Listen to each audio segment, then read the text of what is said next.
Hello, everybody, and happy sexy Sunday. Sure, sure. Sex. Sunday's the best day for sex. It's all about vampires. So, I mean, do you guys have other S words that we can use? Happy Sinner Sunday. Happy Sanguination Sunday. Sanguine, that's a good one. What else? Ooh, sanguine. Sanguine's really good. Yeah, it's Happy good. Sanguinated. Scarlet Sunday. Happy Sferatu Sunday. No, I don't know about that one. But it's not no. But we're not Nosferatu. We're Sferatu. Yes, Sferatu.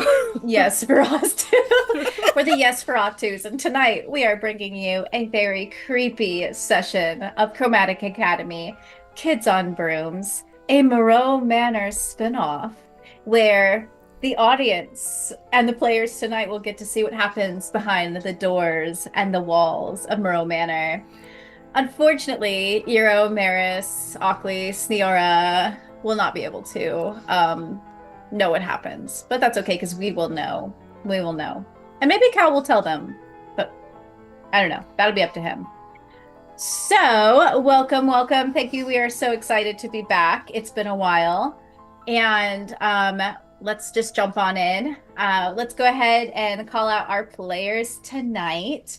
We've got Danny, who is playing Aurelius tonight. We've got Tessa, who's playing Primrose. We have Lauren, who's playing Atlas. We have Deanna, who's playing Algernon. And we will soon have Josh, who is playing Calvic. And, you know, he is like kind of the main character of the episode tonight. The protagonist or whatever. The protagonist. So he kind of has to be here. It was so hard to go through your names and be like, okay, not Maris, not Neora. All right. Yes, those are our players tonight. And of course, there's me, who's playing everybody else. Hello. Our music tonight comes from Pixabay and Tabletop Audio, and it is being played right now on RPG Sounds. And RPG Sounds is my favorite way to spread the word about music with TTRPG. I love RPG Sounds. It's free, and also it's really easy. Like, you play it from your computer and all of your players can hear it from theirs as well in real time. And it allows you to do sound effects and music and play them simultaneously. It's a really great system, and I just love that it's free. If you look to the middle of our beautiful overlay tonight, which was made by Danny, by the way, thank you, Danny. We have one more multiverse, and we have a map of the Moreaux Manor parlor. I believe that's what should be showing, right? Yes. But we get the maps on one more multiverse. We make our characters on there as well. And that is also a free system. You can make one free universe on their platform. And I highly recommend as well, just because the style is very adorable. We thought that they were going to close down for the longest time. I mean, you can watch the drama in episodes past of us going, it's going to close. Yay, it's not closing. But highly recommend. And if you love them, contribute to their Patreon, just because I'm sure it would help. So without further ado, am I forgetting anything? It's been so long. I think. Oh, yes. Okay, real quick. Credit for some of the puzzles and things being used tonight. I hesitate to call them puzzles. I want to cut in so fast. But this afternoon, Danny was going like, I want to get your point of view as a character on, like, what if there was a format with stakes? It's like, I don't know what that means. Okay. They were like, that's spoilers. I have some things coming. I think that might be related to the people that they're crediting now, but I'm not sure. That's why I'm cutting it. Credit to BR the Bard, who does a great job of giving ideas on giving like dynamic environmental challenges, I will say. I read up on their website and they were really good. And shout out to Zach and Oz, who are helping me in the writer's room for these episodes, who gave me some good ideas. And for Tammy, who does the portrait art you are about to see coming up right now.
Hi, everyone. Good news. We're back. Not so great news. We're still waiting for Josh. But that's okay. Let's go ahead and chat a little bit about what you guys are excited about as far as tonight and next session. And also, I want to know like what you're curious to learn when it comes to the Moreaux family and the Moreaux Manor. Algernon. Oh, if I have to answer as Algernon, I don't know if he would ask this question. Oh, you can. I'm going to answer it. I'm gonna ask it as Iro. Yeah, I'd like to know what is Lazarus's fucking problem? Is that going to be revealed in this two-shot? A little bit. Oh, Not really. Oh. Kinda. Okay. Okay, what about you, Tess? What are you excited to learn about with the Moreaux family? Well, Neora's already kind of having the mental capacity of they could have knocked Cal out. They were sat there at that little forest. They could have just knocked him out, and they kind of regret not doing. And so dragged his body back up to the castle. So I guess we're looking forward to finding out whether or not Neora made the right decision in allowing Calvic to have free will, or whether or not Neora should have followed her instinct and just knocked her friend unconscious. Is Neora, what is she thinking right now? Is she like, oh, I hope Cal's still alive. Like In regards to Cal, or in regards to being stuck in a room with Ava? Cal. Okay. Cal. I hope she has thoughts on Cal. I mean, maybe she's distracted right now. Manly distracted, but also like she misses her friend. He's kind of like her big brother, the closest thing like Neora's ever really had to like a brother. So Neora's Neora has mixed feelings on the matter. I have Iro's feelings on it, but then I have a more general question of interest. First, Iro's feelings are he made his choices. Whatever happens is his choice. The second thing is I'm very interested to learn who was the best reader of who Syndra is as a person. Is it Kelvic or was it Avery? Like, is he going to be turned into a mindless thrall, or is he the most specialist boy who ever lived and she's in love with him? Maybe there's something in between. We'll see. I'm sorry, I know I've already talked a lot. Oh, no, you're good. Okay, let's see. How about you, Danny? Okay.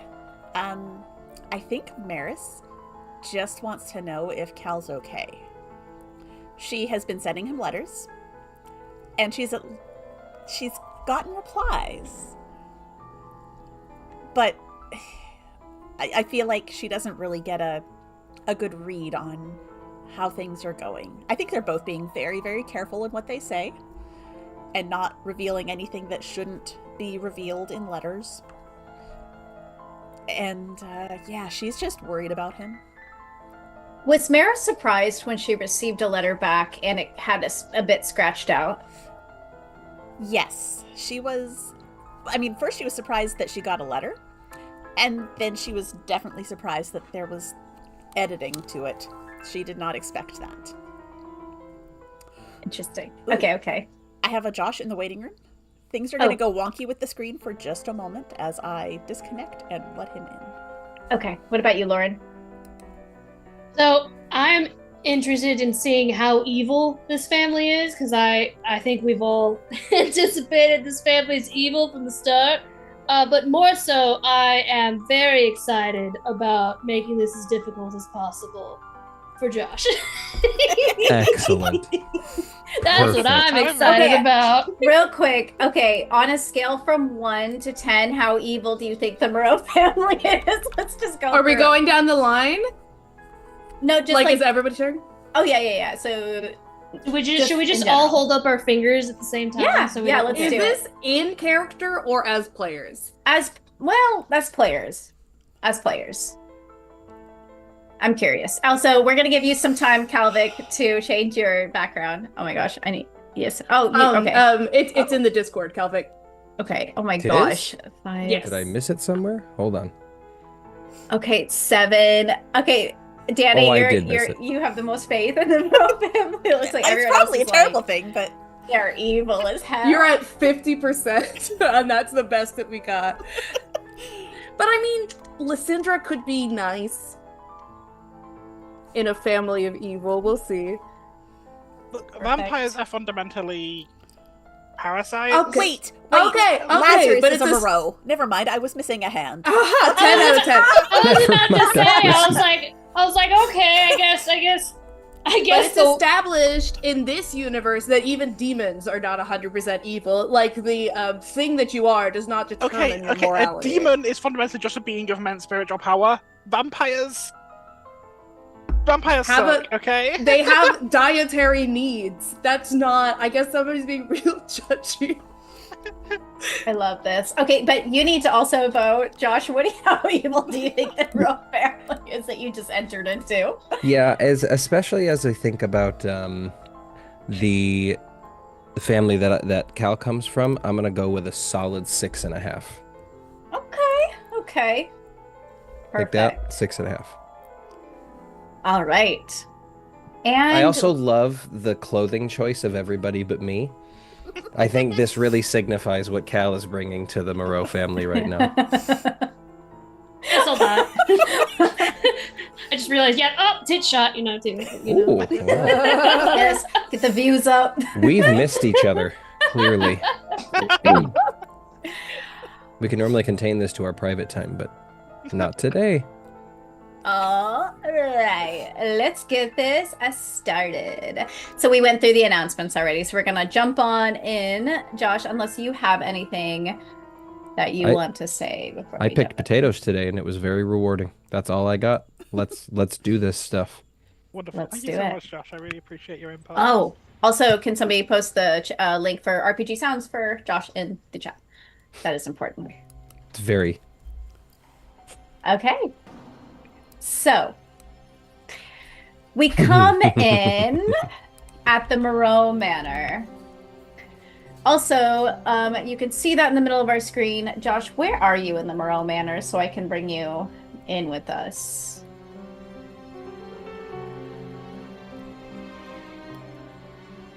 Helvig, you are muted, at least for me. My bad. Yep, I thought I hit my button. I said I'm pulling... Where am I? Good question. Let me move around. Oh, I'm like behind the... Oh, here I come. Okay, let's have you stand by... Oh, you gonna stand... Oh! Where am I? Excuse me, if you could move your way to a drawing side, please. Oh, God. Sidra gives you a look to stand behind her. Behind her. Thank you. I love the start of this already. I'm going to stand in this chandelier for a moment. My apologies. I've had a few. I was nervous for this, and I'm here now. Love that. No, it's something Gal would absolutely do. Okay. Gal moves to fully sit on the couch before it is made clear that he does not get to sit on the couch. All the heads turn to you. I'm going to be back here. All right. The room you stand in is the Moreaux Manor parlor. It's cloaked in shadows with velvet, filigree patterned walls dancing with the flicker of candlelight. An enormous chandelier hangs from the vaulted ceiling, and ancient, expensive furniture, high-backed armchairs, and plush black couches invite repose for some who are allowed to sit. On a dark, circular table in the center of the parlor and the company within it are crystal decanters and goblets that gleam with crimson wine? Maybe? While shelves hold ancient tomes, arcane artifacts, and skull-shaped ornaments. The air is thick with fragrant blend of aged leather, exotic spices, and the faint scent of blood. The faint scent of blood permeates everywhere here. The walls, the floor, the air itself, creating an atmosphere both luxurious, intoxicating, and for some of you, a bit terrifying. So as you all know, you are thralls. You have been nominated by the vampires of this family, your potential sires, to enter a very, very important set of trials. These trials only come around every 100 years or so. These are not something that happen often. And from what you also know, from the whisperings and the conversation surrounding it, only one comes out the other side, a vampire. That is why this family is so small and so selective. It is a difficult trial, and there are some years where no one comes out a vampire. That does raise the stakes a bit. I can't win by default. Damn it. That's right. We come in on the evening before the trials, and you see, let's zoom in here, and we will see 5 members of the Moreaux family sitting and swiveling their wine. You, of course, have the familiar faces of Sindra Moreaux and Lazarus Moreaux, and they're sitting side by side. On the right-hand side, we have Dr. Vincent Moreaux, who's a rather quiet figure. He is listening intently. He's nodding every now and again, but you can tell his mind is often, floats elsewhere as he thinks of, in his opinion, much more important matters. On the left-hand side, you've got, on the top, Belladonna Moreau, whose silver hair glints in this candlelight. She is a beautiful, beautiful vampire. When you think of like the beauty and just the perfection that this species tends to stand for, she is it. She is attractive. And then sitting next to her is Gabriello Morello, who is a presence all his own. See, while Belladonna goes by mostly just her beauty, Gabriello has a presence to him that is very powerful. And most of you have been in this manor for probably about, I would say, unless somebody wants to correct me, because you do have some liberties that you can let me know about. I would say most of you have probably been in this manor for about 6 months, except for you, Cal. Let me think. Fresh off the block, baby. A few months, probably. 3, maybe 3. Maybe you're hitting 3. Okay. And you're all standing behind your sires. And so, sorry, you know that Gabriello is the oldest Moreau child. And Cal, you were able to see the mother or the matriarch of the family who came to help fetch you. But she is not present this night. And there's something else that you all know. It has been revealed to you either through conversation or perhaps you've seen it happening that the Moreau family business revolves around creating different kinds of blood that can be marketed to other vampires. A lot of people don't know what the Moreau family business is outside of this manor, but because you've been here for a while, you know this. They seek to find quality flavors and consistencies, and they're constantly working at it. They have a laboratory that's actually behind the main manor that they work in. Of course, the manor itself is enormous. The main area consists of the parlor, which you're in right now, drawing rooms for receiving guests, a dining room, ballroom, foyer, and then you've got the wings. The west wing is known as Belladonna's dollhouse. She occupies the majority of this wing. The east wing is where Vincent withdraws. He often has his smaller laboratory where he conducts his own experiments, and often you will see Algernon in that area. And the south wing is infrequently visited. You are told explicitly not to go in the south wing by everybody who watches over you. It is reserved, from what you know, for ritualistic occasions, such as possibly the ceremony that might be happening to whoever decides to win this. But you are told strictly, do not go to the south wing. And then, of course, the other place you're not allowed in is the large spire attached to the manor, which is the matriarch's quarters. All right. So, let's do a little talking, shall we? How do you all know each other? Aurelius, Primrose, Algernon, Halvik. You've been in the manor a little while. How have you all interacted? What has been happening for the last month or so? I am relatively certain Calvik does what Calvik does and tries to at least just like me, like he's an extrovert. He's a people person. I think he probably tried his best to like make whatever the version of light conversation here is. I imagine it was met with mixed results. I do know that at least who was it? I think it was. Let me see. Algernon, I'm pretty sure at least once was caught sniffing. I caught him sniffing my potion bottles and didn't get any answers around that. He just kind of like was gone, just walked away. That was weird. I think Kalvik has maybe tried to stay a bit further away from Algernon since then and try to keep a tighter leash on his personal effects because he didn't think that's something he needed to worry about. I don't have any memory of what you're talking about, but...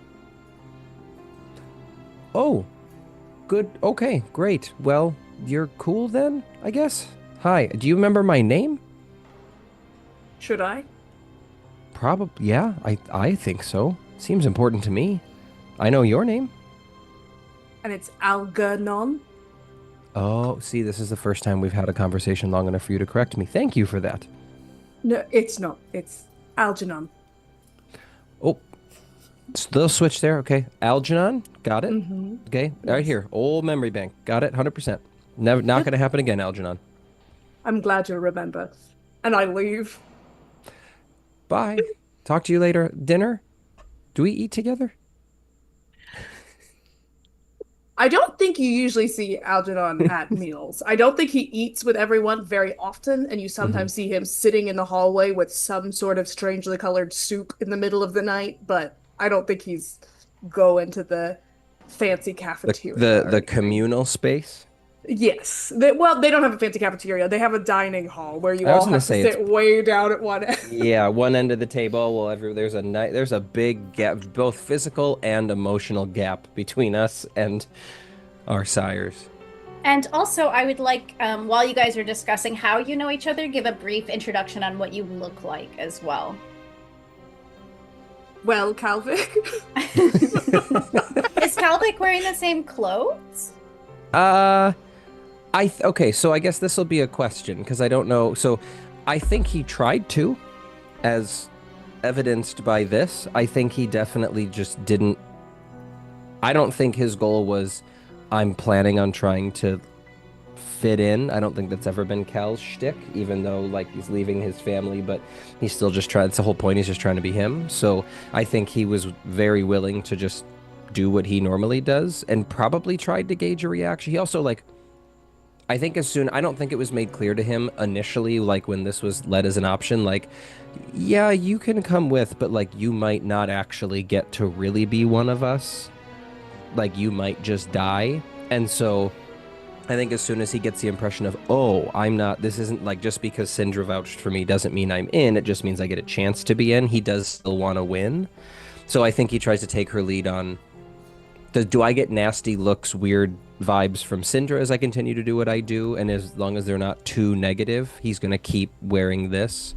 He definitely keeps the scarf. He definitely keeps Axe with him. But I think if he was really, really pushed against it, he would do his best to fit in, kind of. But if it was just like, kind of like, oh, Cal, then he would keep doing his thing.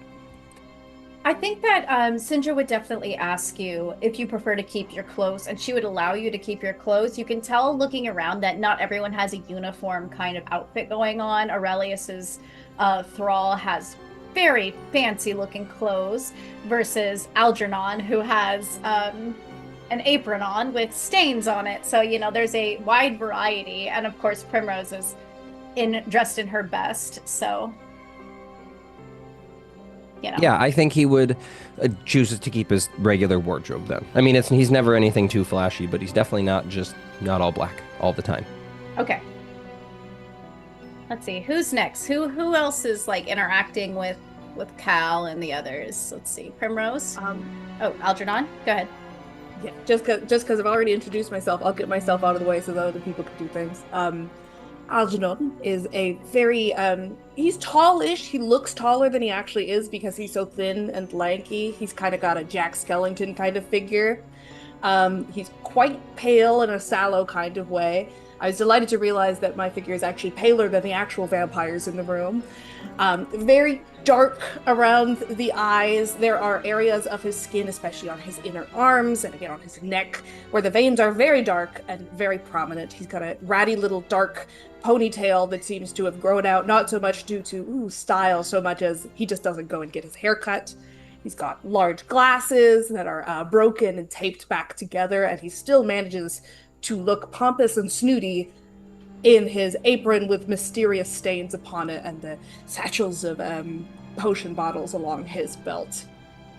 Yes, that is Algernon. That was definitely Cal's in. Initially, he thought was going to be in with Algernon's. Was with Algernon was the fact that he was wearing like potion stuff on him. Like he immediately latched and was like, "I want to meet this dude," and then that happened, and it was like, maybe not as much as before. Okay. Sometimes you see him, when you do see him in the hallways, he's just looking at you for a long time, and you're not sure if he's looking at you or if he's just staring and you're in the way. At least one time, Cal tried to initiate something akin to a staring contest. Cal definitely blinked first. and then tried to be like, "Oh, you got me, great job." And then he went like patted him on the arm. And he just kind of waved there. And then stayed back up. Good talk. I think he probably took out a little potion bottle, clinked it on one of the potions on Algernon's belt, and kept walking. I will say, since you are, a potion master, you'd probably realize pretty quickly that he's probably been drugged in some way several times when you see him. Yeah. This guy's having a time. I don't know if it's good or bad, but having a time. But that's Algie. I will also say, as we're just going down on how Cal would interact with everyone, Cal probably took the longest to try to interact with Primrose, because Primrose kind of appears to be the epitome of everything he hated about his sisters. Oh, Primrose has approached you. You have immaculate bone structure. Such a pretty face. I have so much actually... with you. I'm sorry? Okay, I was with you for the first 2 points. I've been told that before. The third one, I have You'd been... be a perfect little dolly. If only you'd be mine. Nope. Okay. This was fun for the first Cal 3 would likely seconds. be physically pushed into a wall as Primrose kind of isn't tall, but does have a tendency to lean over people, forcing people to be lower than her. Let me turn myself up. Sorry. This was fun. And he probably takes hands off and puts them on the wall beside him. I need to go shower, but thank you. I look forward to doing this again. Don't be too long, Pat. And he walks quickly away. Primrose has probably made everyone in the group uncomfortable at least once or twice. They are an immaculately dressed and picturesque young woman, with any blemish they have had previously in their life swiftly removed and cut out and replaced with naught but porcelain. Their right arm gone, their face half replaced. A perfect little dolly for the headmaster to play with. What the fuck? Oh yeah, You've never Algie once seen stares them at you eat. a lot. You've never once seen Primrose eat. You've seen them hold empty glasses to their lips. Perfect. Okay.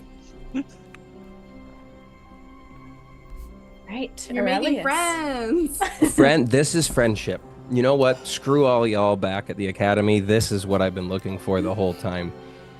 Weird stares, half porcelain peeps.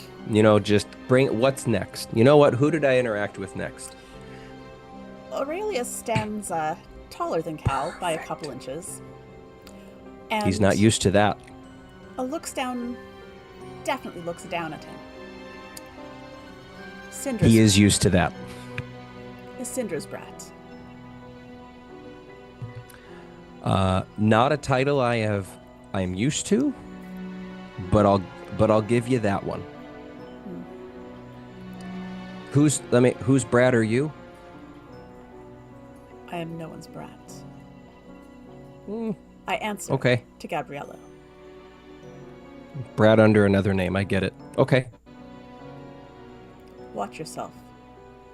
Cal, Sorry, Cal. Aurelius. And he does not shake your hand. It's that kind of party. I like people like you.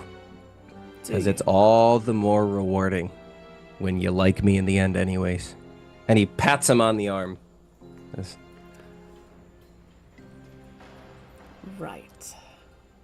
Well, you have fun while you're here. You too. That's the plan. I'll see you later, best buddy. I love him. What does he look like? So he's tall, a little over 6 feet, and immaculately dressed. He would probably sleep in very well-pressed silk pajamas, sort of level of always dressed, always presentable. Everything is pressed. He does tend to favor dark colors, but not quite black, because he doesn't want to step on the toes of any of the family. But he presents himself as better than everyone because Gabriello chose him, and therefore he is better than everyone. Perfect. Perfect. And now you know that your fellow thralls, Cal, not Vic. Cal. Watch yourself. I will not tolerate this disrespect. So Is there another one? we go back to the parlor. And you thralls are standing behind your nominators, and the conversation turns to the trials themselves. And they are talking amongst themselves at first, just, every 100 years, Belladonna's saying, every 100 years, and still Lazarus hasn't figured out how to make a thrall. And you see Gabriello kind of chortle under his breath. And Lazarus is kind of sitting back in his seat. He's got kind of a stewing look about him. He is not happy with the topic of conversation happening. And Gabriello says, I would not worry, my thrall. Obviously, there have been those that have won the trials. Vincent was my nomination, and he won. So, because you are mine, you will also win. And Vincent kind of nods and says, oh, well, yes, unless my nomination wins, of course, which I think will be 100% likelihood.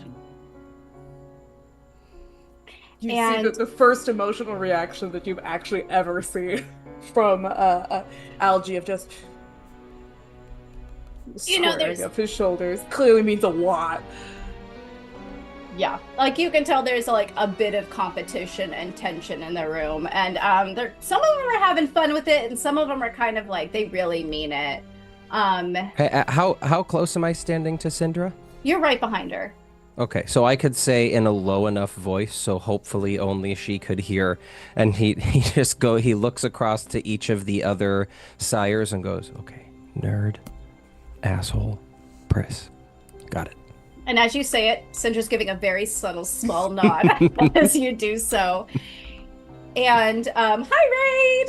Hello! What's up? We are in a creepy Singularity vampire roleplay. You can tell by my outfit. I fit in. As they do that, as is frequent, Primrose just kneels in front of Belladonna, perfectly still, as Belladonna starts brushing their hair. Sits there like a doll. And Syndra hears Cal go, oh. And Belladonna puts out her hand towards you. And Primrose will immediately kiss the hand, then start doing Belladonna's nails as they sit on the floor. Perfect. Cal says really quietly again, am I the only one not, like, obsessed with their sire? My God.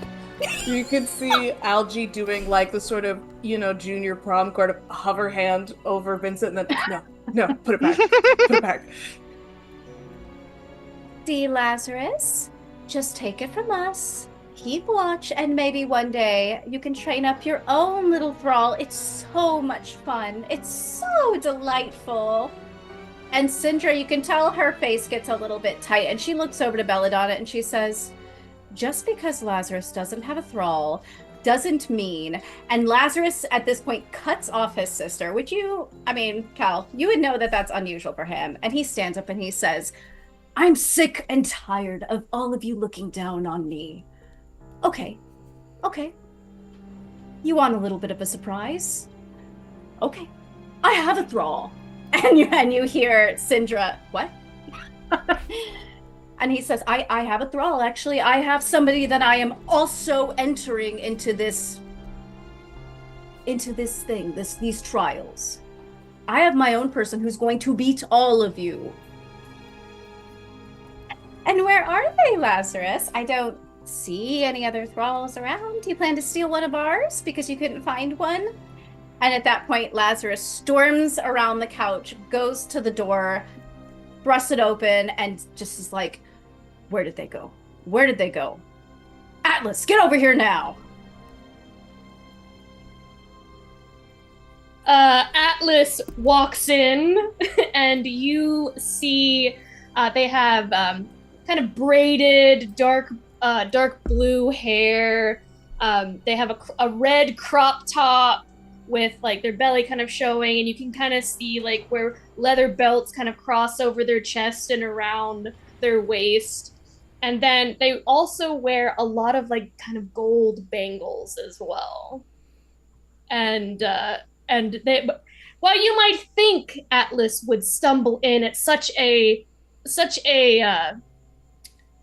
stumbly type of introduction, he walks in they walk in very gracefully and addresses the House of Moreaux just right off the bat. Honored scions of eternal dusk, I come before you as one marked not by fangs or title, but by vision. My name is Atlas, yes, like the one who carries the great burden of the earth itself. Though in the silent hours of night I have answered to devotion, madness, not arrive with arrogance, but with certainty. For while others seek favor, I have already been seen. Okay, Not Atlas, go stand by the couch. Lazarus cuts him off. He's very Can embarrassed. I would love to do a brains check for what the fuck is going on with that. Like, is there some sort of, did they seem like, oh, this is some sort of prophet, divine AC, or is it just like they're drunk, or like what do I see in this figure? Okay, go ahead and give me a brains roll, TN 5. That's gonna be a 15, baby. Okay, you're assessing what's going on here, and as far as you can tell, Atlas is just very eccentric. That's a word. All right. But you see Lazarus kind of nudge Atlas pretty harshly in the back and goes, go stand behind, go stand by the one with the red scarf. Algernon gets a little notebook out of his apron and starts scribbling some stuff down. And they go over and stand behind where Lazarus would be sitting. Okay, and no one else has seen Atlas in the manor. Atlas, you have only been here for a few days, if that, like a day or two. And Lazarus goes back to the couch and falls into it and just kind of looks around, and Belladonna just laughs. She's like, oh wait, that's your thrall, Lazarus. What, did you pick them up off the street? And Calvic offers a hand. Hi, Calvic. Nice to meet you, Atlas. Ah, yes, a pleasure. They shake your hand and like, I will try to remember your name once I ascend. God, what is with everyone in this manor and names? My God, and he goes, sounds good, thanks. Okay, Jesus. Perhaps one day you will be my thrall. Sure. I think it can work that way, 100%. Love your scarf, by the way. Thanks. Thank you. Okay, that one you got me. Thanks. It's nice. I like it. I love how you just wear anything. That. Mm-hmm. Okay. Mm-hmm. I see you, Atlas. Okay. That gets a little smile from Aurelius. You can tell that Sindra is visibly like tense. She is mad. She is mad after this happening. And she sits up a little straighter and she says, well, you all have the ability to ask us questions within reason about the trials. It doesn't mean we can answer all of them, but if you have any, before we retire for the night, feel free to ask us. And you all know that you don't normally engage with the group as often. Like, often Gabriella was scolding you, Cal, about holding your head down and not talking within the presence of the larger group. I mean, you guys can talk usually to your nominators, but this is a kind of special occasion. Cal speaks up and goes, oh, okay. Never one to not talk. Is the set of challenges the same for each group every 100 years, or is it determined by you all as the sires each time? It is often designed by all of us, and it is different every single time. Before or after you all know who everyone's nominations are? Well, and she gives a sharp glance over to Lazarus. Sometimes we take those things into consideration, but normally it is based more on the qualities we feel will work best for our fellow family member, not necessarily catered to the thrall who is being entered in. And you all have to agree on each test? Yes.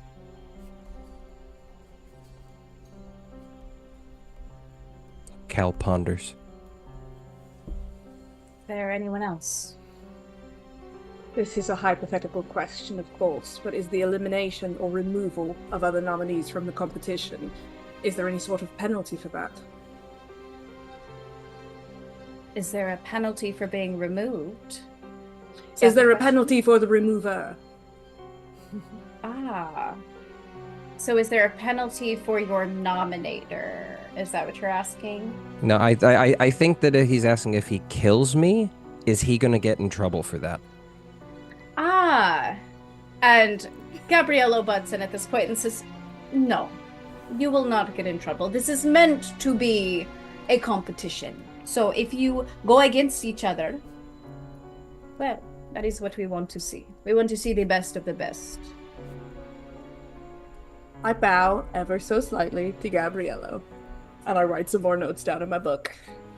Tilting her head ever so slightly so only the porcelain side is visible. Goddess, if I may. You may. Can I keep the remains of those I dispose of? Well, I don't think Vincent would be very happy about that. He likes the parts. Of course. Yes, unfortunately, your parts belong to, well, your nominator. So, I can keep your parts, but... Thank you, Goddess. And I would be happy to do so. Cal's sphincter Her head rests tightens into slightly at that question. Stowed on his lap. Oh, God.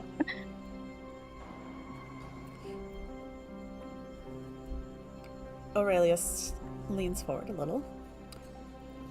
Will the trials take place over a single evening, a single day, or is it until we finish? The nominators give each other kind of a sly look. And Gabriello leans back and says, that really depends, I think, on the skills you possess and the time you can do within them, but we estimate about 3 days, 3 nights.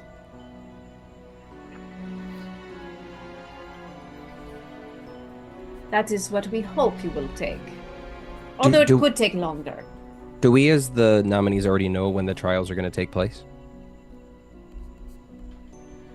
You do. You know that this is the evening before, so that's tomorrow right. Yep, night. yep. Yes, tomorrow night.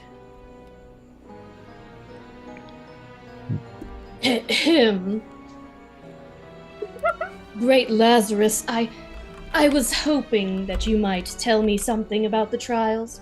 Not instructions, of course, just what did it feel like? Because when I try to imagine, all I see is you standing alone, untouched and impossible. And I think if I could just see it the way you saw it, perhaps, maybe, I'd know how to survive, or at least how to survive like you.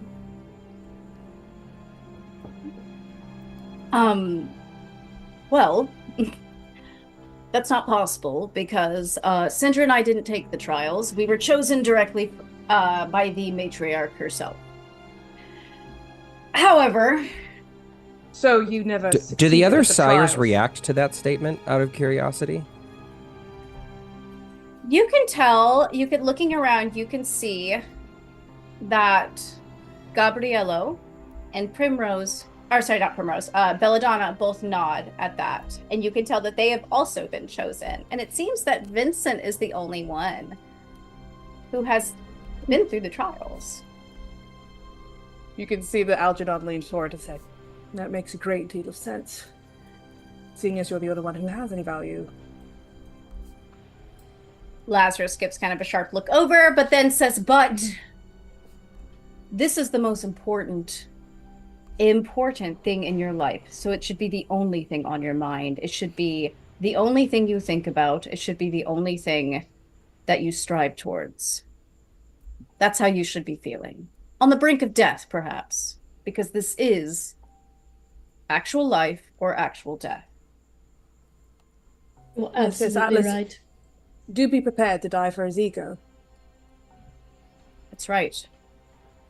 I have already died for him, and I would die again. Syndra's like seething in her seat. She's so mad right now. And Lazarus, you need no trial. You are a phoenix. As you say that, Syndra holds up her hand to try to quiet you. And she says, I would like to establish something. These trials are, as Lazarus has said, very serious. You will not leave into the outside world if you lose. That is not allowed.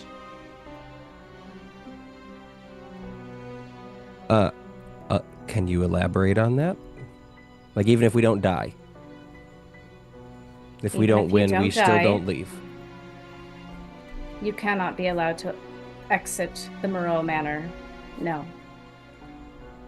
And just Cal had not been made aware of this prior to all of this. This is the first time he's finding this out. Yeah. If it wasn't mentioned, I guess, in the last game, yeah. Does Syndra seem to have any feeling about the fact that she's saying this in front of Cal, apparently for the first time? Go ahead and give me a charm roll. Oh, well, Cal. that's not gonna go well. Tien, let's see. 10. Can I just take a 10 on this? I'm not under pressure, right? No. Yeah, you All right. can take a 10. 11.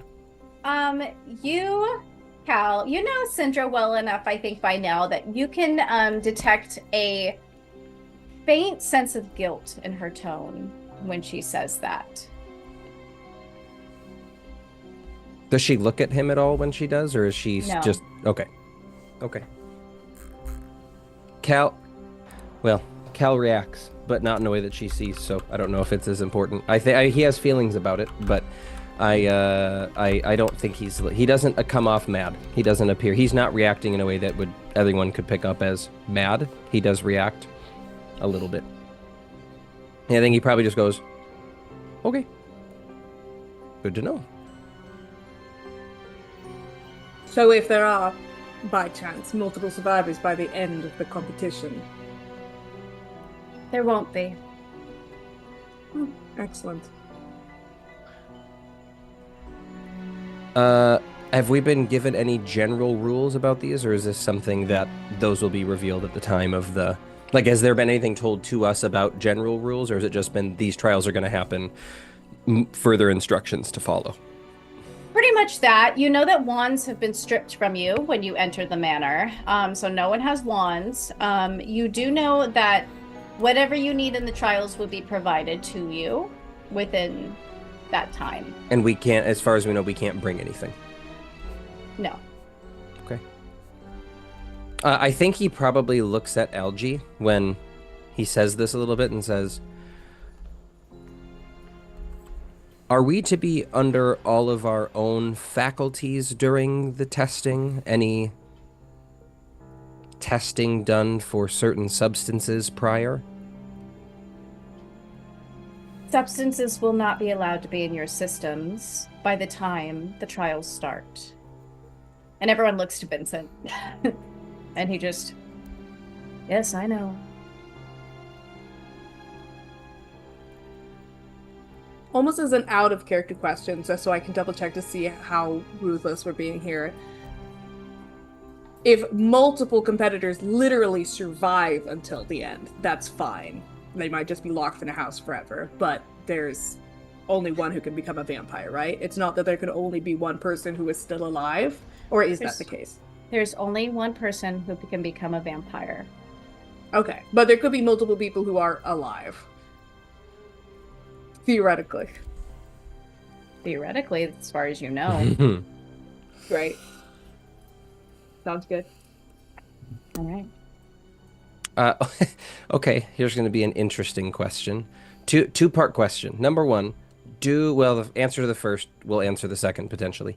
Do we, as initiates, or, do we have any, like, are we allowed to be drinking something right now?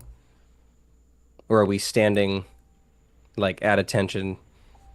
Or I can imagine a world in which Cal walked in with a drink, but he probably only would have done something along those lines if he got the sense after being here for 3 months that was cool, or if this was a, like, black tie affair, you're going to stand here and be quiet unless told to speak. You're usually not allowed to drink in the company of everybody, unless they offer it to you. Okay, and nothing's been offered so far. No, but you can ask if you would like. Do you think Cal would ask?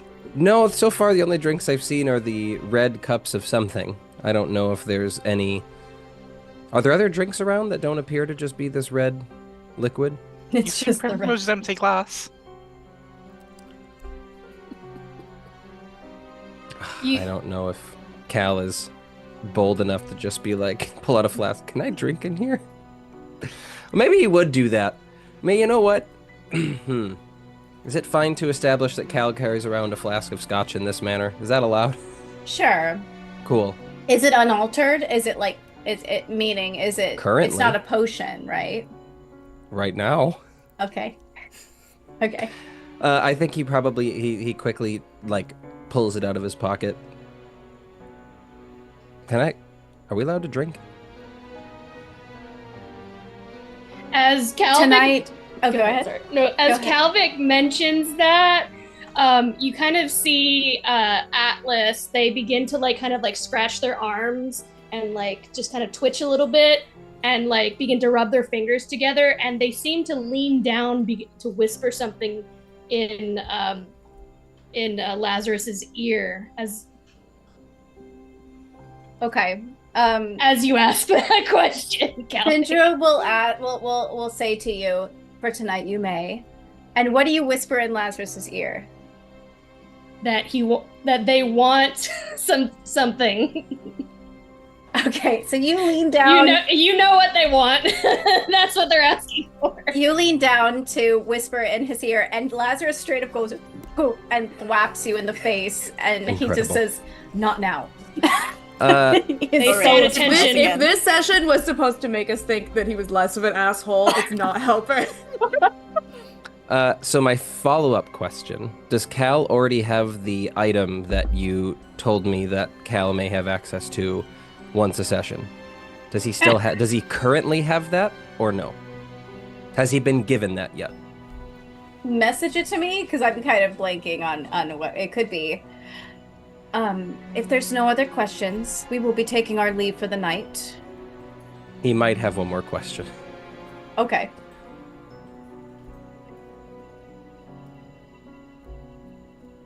Okay.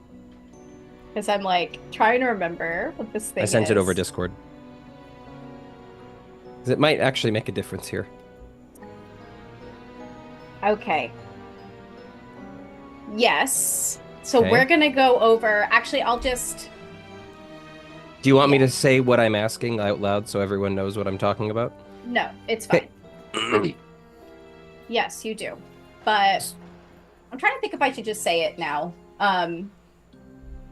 I can say what I want to do, and you can determine whether or not to explain what's about to happen. You can use it now if you'd like. So my thought is that if he has it, he has an idea where he asked if he could drink. He reaches into his bag to grab his flask, but also has that specific vial with him. So he probably turns and he just opens the flask and dumps it in, and then takes the flask and drinks, and then asks a question. He goes, "Do all of you have a favorite of the trials that you're excited to see?" And then tries to use the effect of said vial to get an idea of what he's walking into. Oh my gosh. Okay. You're going to use it now. Okay. I'm thinking about it. If he knows what he's walking, if he can get these guys to just think about what is going to happen, I'm wondering if that, what his idea is that's if he knows what this thing would do for him. Okay. Well, now you have me second guessing because I know this does do it. change. Do it, Well, do no, it. he changes him physically, and he's in a room full of vampires. It changes him physically? I was assuming from what you were doing he could read minds. Does his brain get huge of other people's thoughts? Do you want me to give more information? Sure. Do you want to give? Sure. I was told that I have a vial of Syndra's blood. But you don't tell them what it does. I don't. Okay. But I just know from experience that when I have been gifted this particular substance in the past, there have been some changes to... If I remember this correctly, there have been physical changes to Kalvik, and I'm now concerned. I will say to even the playing ground for this particular game, this is the one thing you get to do. Gotcha. Okay. Yeah. Is he aware of that?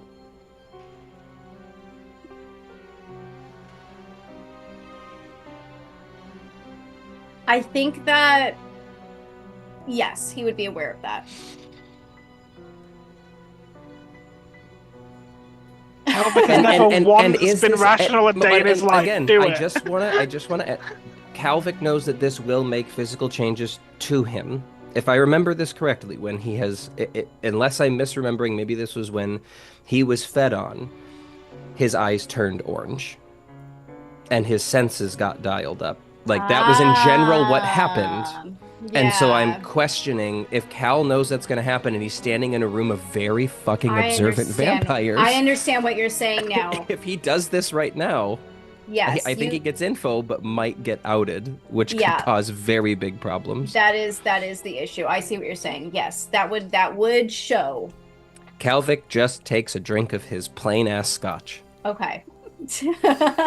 Thank you. That was a long detour, but it was an important one. No, it's important because I was thinking, I'm like, did Kalvik grow wings with this? But that was a potion. So I was like trying to yeah. Okay. Yes. Yeah, no, Kalvik just takes a drink of his own, just takes a drink of his own potion, or of his own, alcohol. Okay. Okay, so the vampires will get up from their seats. If they're, I don't know if there's anyone else who has any other questions, but they turn to their thralls and they slip them, each and every one of you, a vial of something. And Syndra will address the room and say, "We will see you tomorrow evening. And we would like you to stay behind and clean up for a little bit. And we will see you shortly." And she, you can see, grabs Lazarus's wrist and takes him out of the room. Did any of them touch the cups of red liquid in the middle of the room? Had they Some been of them- drinking them? Some of them probably did. Cinder did not. Okay, fair enough. Just curious. I'm going to, if we're staying behind, I'm just going to start taking those cups of red liquid and putting them into various bottles around my waist. I'm presuming they're blood, and I would recognize that they're blood. Correct? Yes. Always good to have on hand. I'm just bottling them up. Okay. Aurelius will reach out and quickly grab Gabriello's before you can reach it. Or attempt to, at least. Go ahead and give me, both of you competing flight checks. See who beats the Oh other. god, what is my flight? I don't think I'm good at that new character. anymore. I'm not good at it! Oh no! Yeah, it went to a 4 for me, and I really had that moment of, oh shit. That's a 5. That was a 7. Okay. Aurelius will snatch it up before you can take it. Very fast. You want to make sure you can still taste the saliva on it, I suppose. I don't think you need it. What will you be using it for then, Aurelius? That is I'm picking up stuff while they're talking. Yeah. Primrose will stand up and just very, very softly, come on, pets, time to clean. And she'll kind of usher them in to stop fighting. Oh my god. Calvic fluffs a pillow? I don't know. He does not care about the cups in the middle of the table. He just fluffs a pillow. I imagine it doesn't seem like there was much else of a mess to clean up, so I think he probably does that. And I'm actually really curious what Atlas is doing.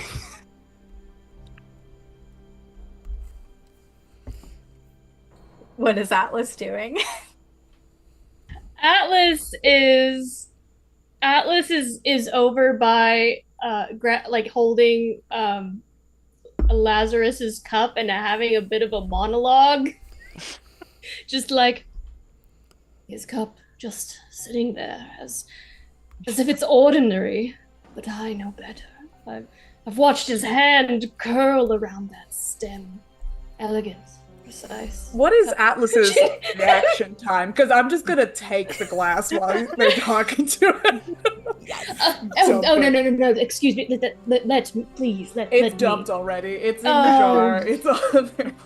You have made an enemy this day. If I had a glove, I would take it off and slap you with it. Primrose hands a glove from her pocket, just immaculately, and just walks past and continues dusting around Atlas. All right, then I lied. Calvic fluffs a pillow, then sits on the couch and just starts. And is this a room Primrose we are generally removes allowed Cal to be from with? that. Is this a room we're generally allowed to be in?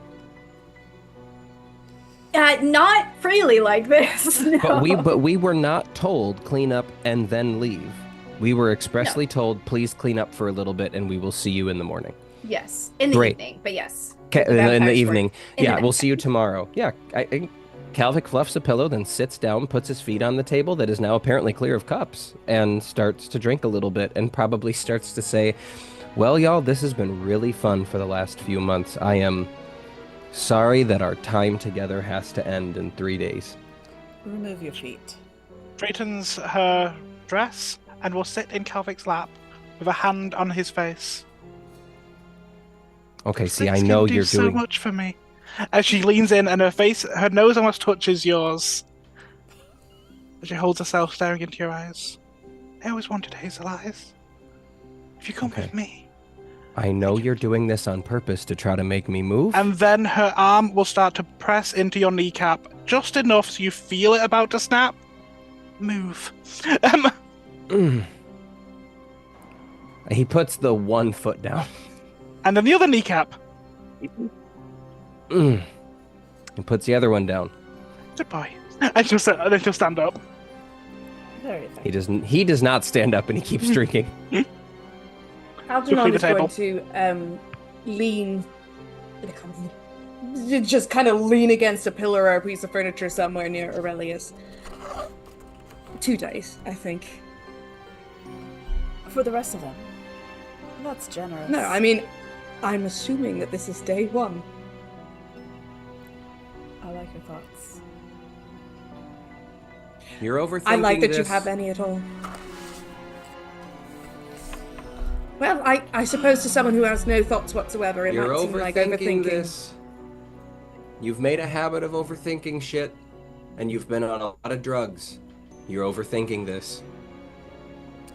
You don't think this is part of it? You don't think they intentionally define left part us of it.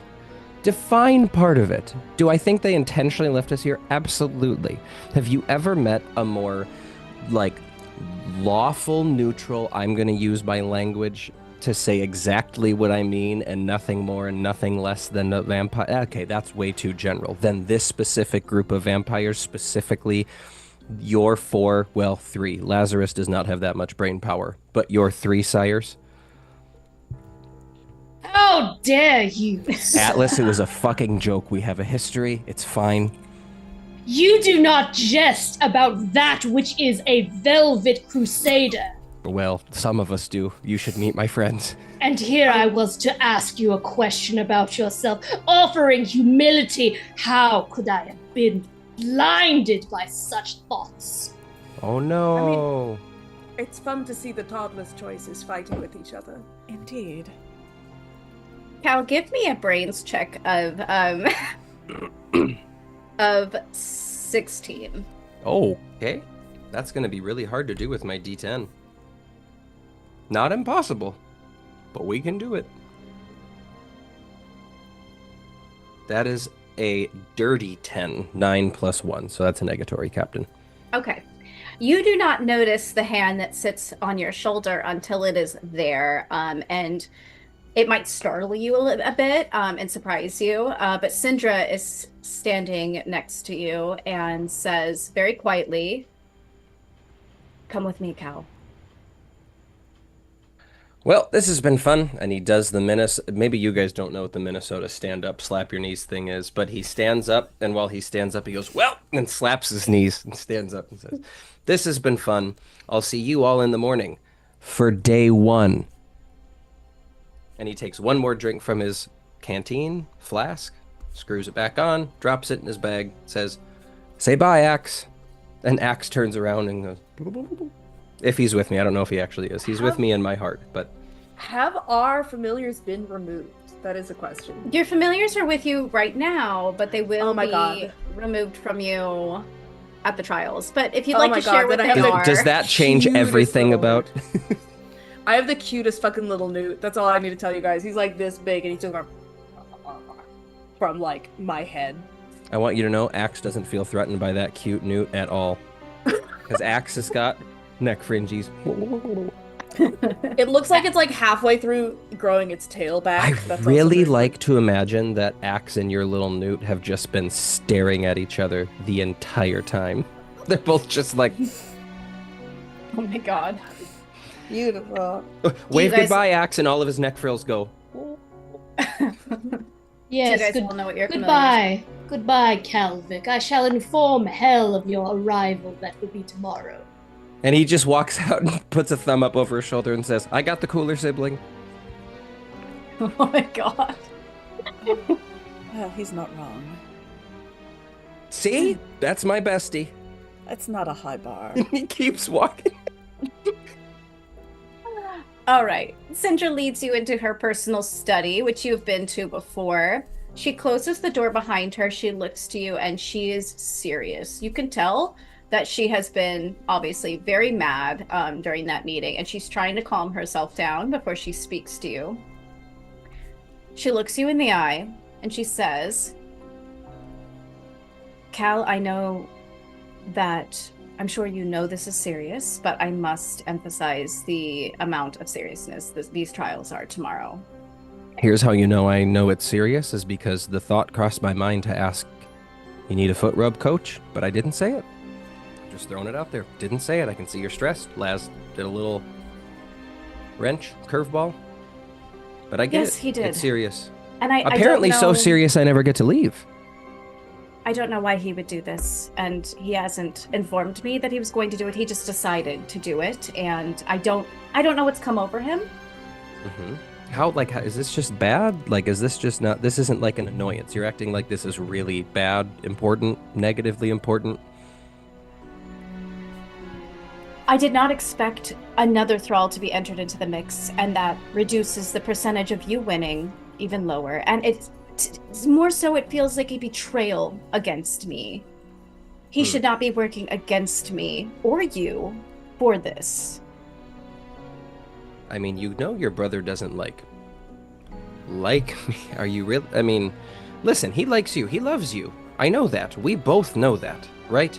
I don't think he has nearly even an iota of those feelings for cool old Cal over here, or Axe, which tells me more.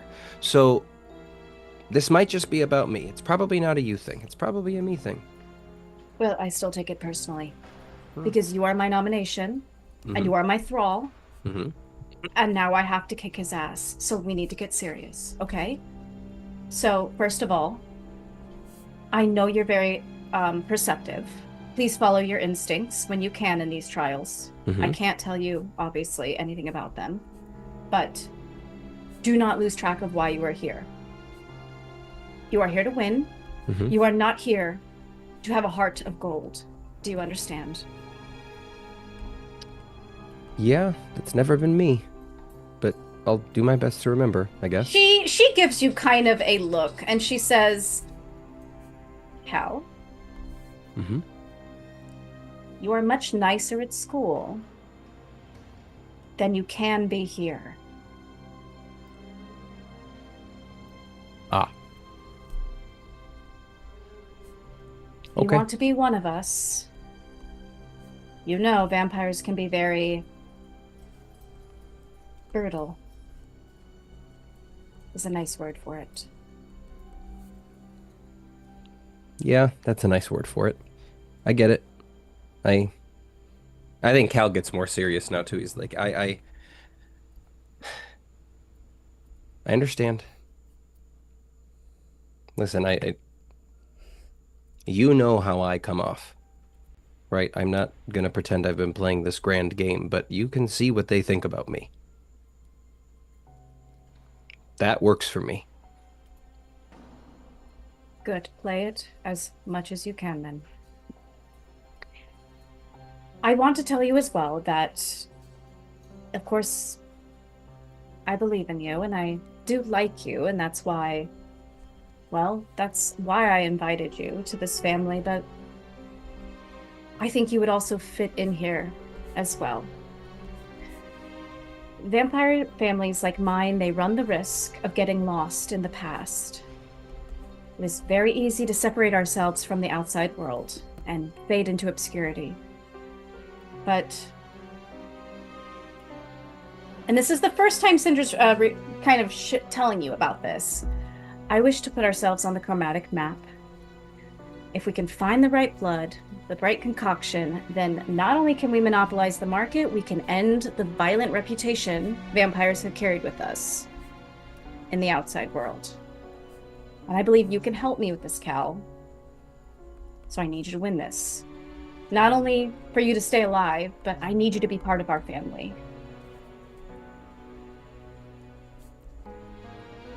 Yeah, I like that idea.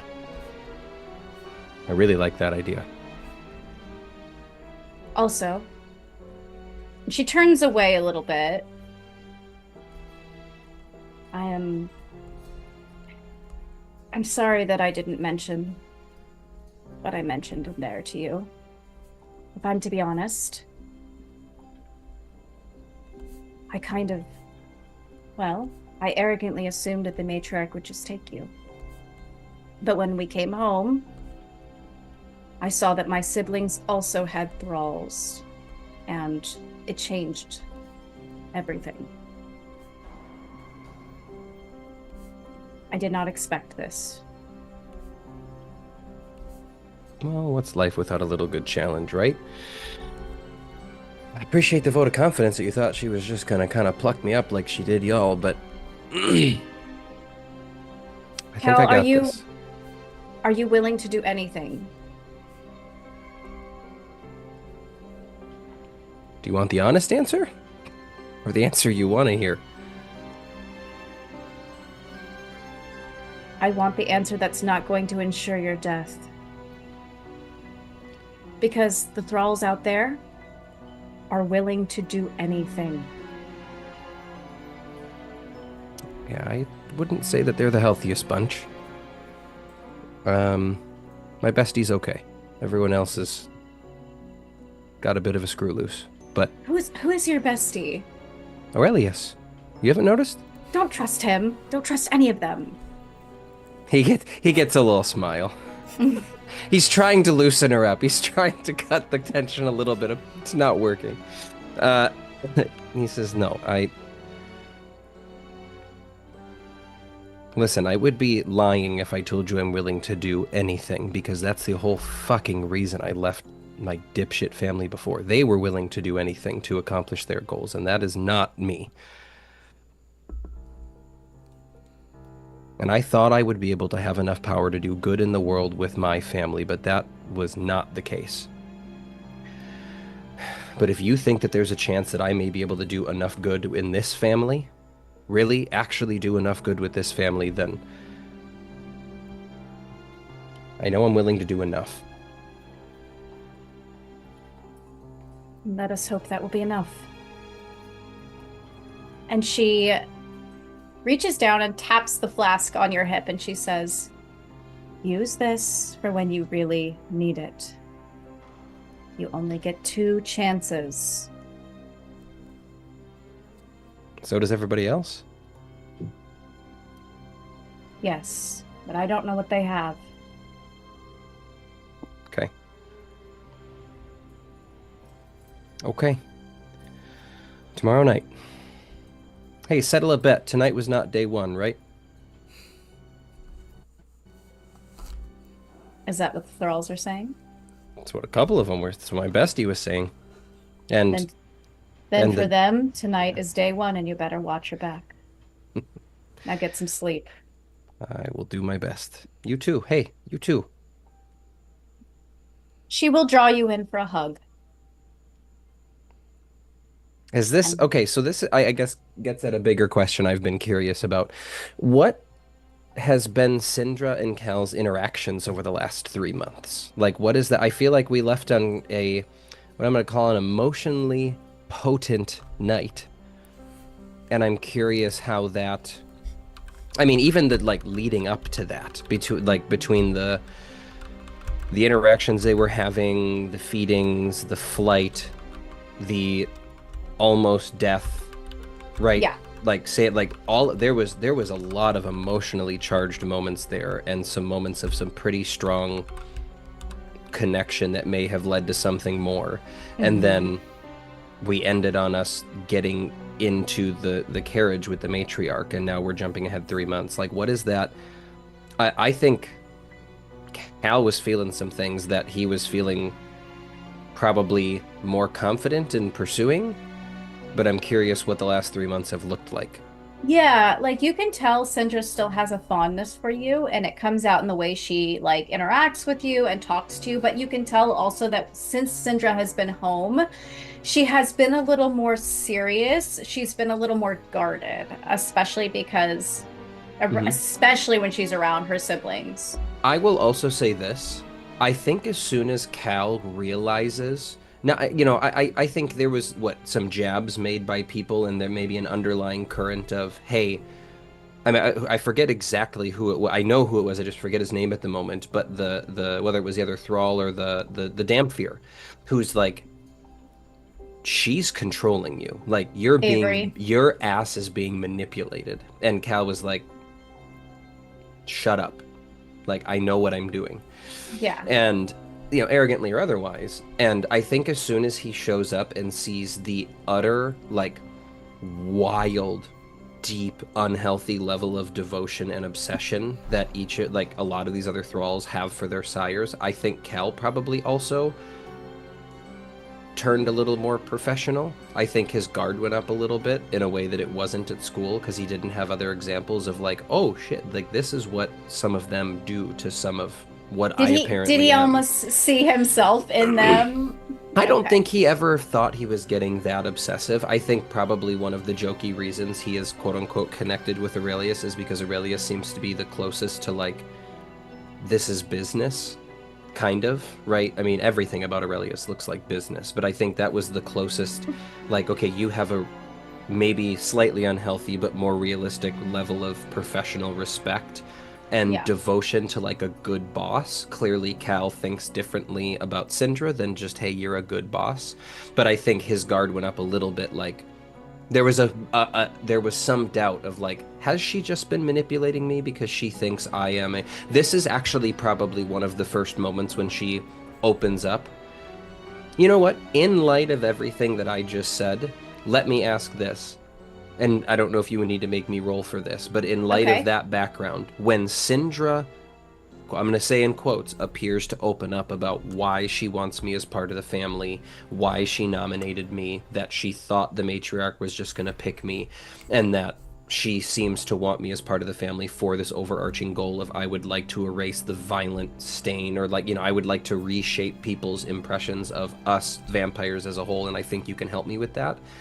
Does he get the sense that she is being incredibly genuine? I know you mentioned this is the first time she's opened up. Does he truly get the sense that she's being genuine, given that he has started to experience doubt since he's been here? Go ahead and get me a charm TN. No? 12. Cheeky monkey making it one above my take 10. I get it. Sounds good. All right, yeah, Cal will try to get a sense of what's going on. Okay, that is a 8? 8. Plus 1, 9, and I have 4 adversity tokens. Uh-huh. Oh god, am I gonna spend them in here? I feel like it's important. Me too. Yeah. All right, he's gonna spend Was Avery right? 3 of his 4 adversity tokens to boost this up to a 12. He feels like it is really important in this moment to know if he is being manipulated or if this is a genuine... I think he really wants to believe that this is genuine. And he does think it is, but I feel like in this moment he's trying to get a really good sense, especially as he's seen changes in both of them since they've been here. Yeah. You can tell when she's talking to you, her demeanor does loosen a little bit more. You do make her feel a little more at ease since before she was so mad. And you can tell her eyes soften a bit. And from what you can gather, yes, she is being genuine with you. She hasn't really revealed this before. And before, you noticed that she was feeling a little guilty from having said, revealed that those who enter the trial do not come out of the manor, regardless of if they win or not. So yes, I think the shift in Cal. I think Cal chooses to make a mindset shift in that moment of. I think in an effort to completely focus on what's going on, I think he accepts the hug. Absolutely, he's a hugger. There was no question there. He accepts the hug. And what does he say? I think as they're hugging, he probably says, don't sweat not telling me about the competition, the consequences. I know you didn't know it. And to be honest, it probably wouldn't have changed my decision anyways. And I think he probably pulls away, but doesn't let go of her. I think he probably... I think they're relatively similar in height, right? I don't remember if he's taller or she's taller, but I think he grabs her lightly by the shoulders and looks her in the eyes and says, I trust you. Trust me. I can do this. I will do this, and then I will help you. Thank you. Change this family. I'm counting on you. Now go out there before they start suspecting things. He gets a smile and he winks. Said, wouldn't want that. What does he say, sister?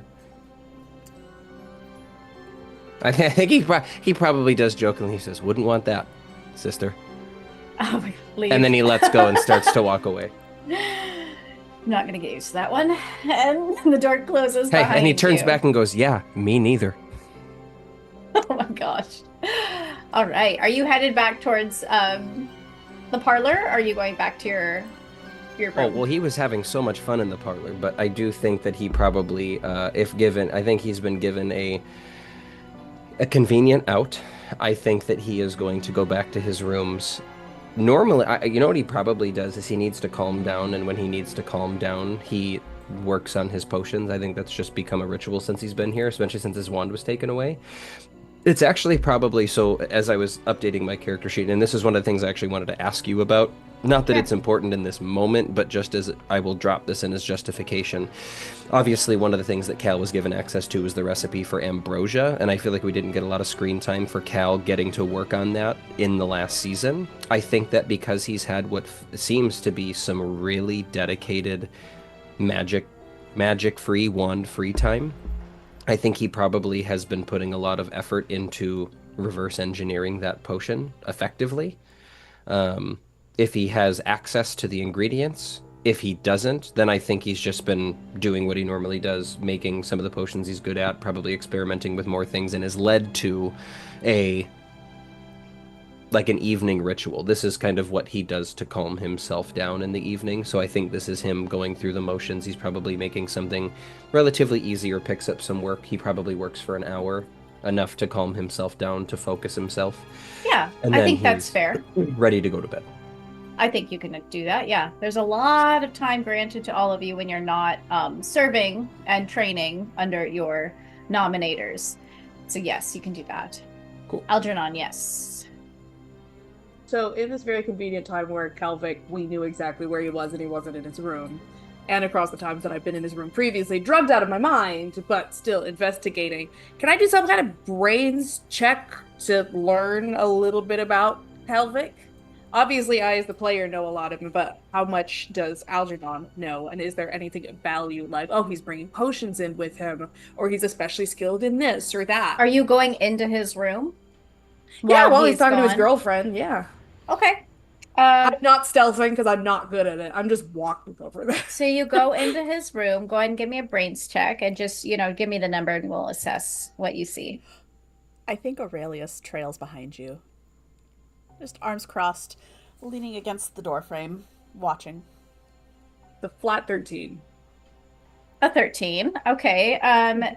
Cal, describe your room. You're not really trying to hide any of the ingredients or projects that you do, right? No, I don't think he doesn't feel he has much to hide. He's just kind of a potions nerd. So I don't know exactly what our quarters look like, but I imagine his is pretty bare bones outside. He probably has where his bed is, and then his potions area. And if there's more to the room, the rest of the room is probably not particularly, messied. He probably doesn't use a lot of other places in his room.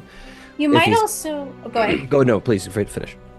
I was going to say, you might also find some of the letters that were written to Cal. So does Cal have, I guess, for personal effects, is there a trunk? Is there a locker? Is there not a space for it? If we get personal things, we just need to put them in our room? I would be surprised if they let you lock away personal things, because the vampires always have to be able to look through them, right? Yeah, you were able to bring in, probably, since you left on a carriage, probably a small suitcase, briefcase of things. I think that he probably put the letters in there, but didn't necessarily make an attempt to hide them. So if Algie goes through his shit, they're not hidden.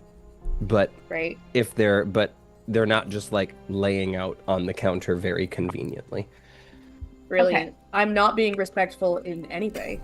Algernon is going through all of your things, is going through with my 13 intelligence check. Is it relatively easy for me to see past the censor and see what was censored in Maris's letters? That final line that's censored over and over and over again. Is it a magical censor, or is it just scribbled out? If it's magical, that's fine. I can go off of something else. It would just be a lovely thing to have. Keep in mind that he doesn't have... If this is only about 3 months in, he doesn't have all the letters yet. Now, I'm mostly looking to see if I can find any evidence of tell Lazarus to go fuck himself, which I know is in a number of the letters. That would be at least in the first 3 that he would probably have by this point. Cal has the first 3. The second and third have a scribbled out line at the end as a PS. And I will just say, for me, I did not know what was technically written in the PS, but Cal/Josh did piece it together. But it kind of depends on if you know how to read Maris's handwriting, and if I would argue if you think looking at the sheet of paper you could have picked out what it was, you probably could have, because I was able to just by reading it.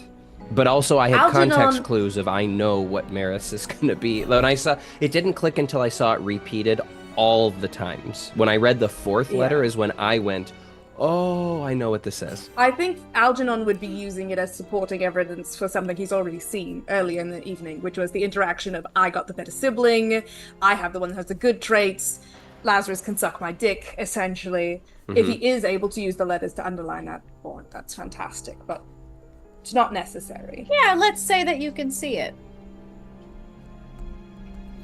I don't think Turn around. Anything Sit down on Calvic's bed. So best of all possible worlds, we just let them kill each other. All right. Atlas and Cal, if in case that was not clear. If one or the other says anything faintly insulting about the toddler vampires, then they'll get into some sort of fight, and we can just let them go at it while we actually attempt to solve the challenges. Works for me. What about the doll? The doll doesn't have any chance of winning whatsoever. So then it's you and I. Yes. Lovely. How do you feel about letting them kill each other and or be completely sabotaged by their sire, and then we'll meet each other at the end? As long as you're prepared to die. Well, as long as you are as well. Really, you know that your sire is the only one who has made any good decision in their life, and it was, of course, nominating my sire, so there is some affection Right, that there. means that Gabriello has sense, doesn't necessarily mean Vincent does. We all have our opinions, and Gabriello certainly does have his fashion sense, doesn't he? Indeed. That's better than whatever that Atlas is doing. I don't think that Atlas knows what Atlas is doing, which would mean it'll be at least an entertaining fight, I suppose. Should work for us in the long run. So we're in agreement then? Let them kill themselves. We'll battle it out. I'm gonna extend for a handshake. Aurelius will shake your hand. Ooh, we have our first alliance of the night. Primrose, Atlas, are you hanging out in the parlor talking? What are you up to? If Atlas is still around, Primrose is there. Primrose is neatening every single last cloth. The chairs, like the cushions they sat on, are being pushed up and properly organized. There's no sign that any creature has ever entered the room. It is immaculate.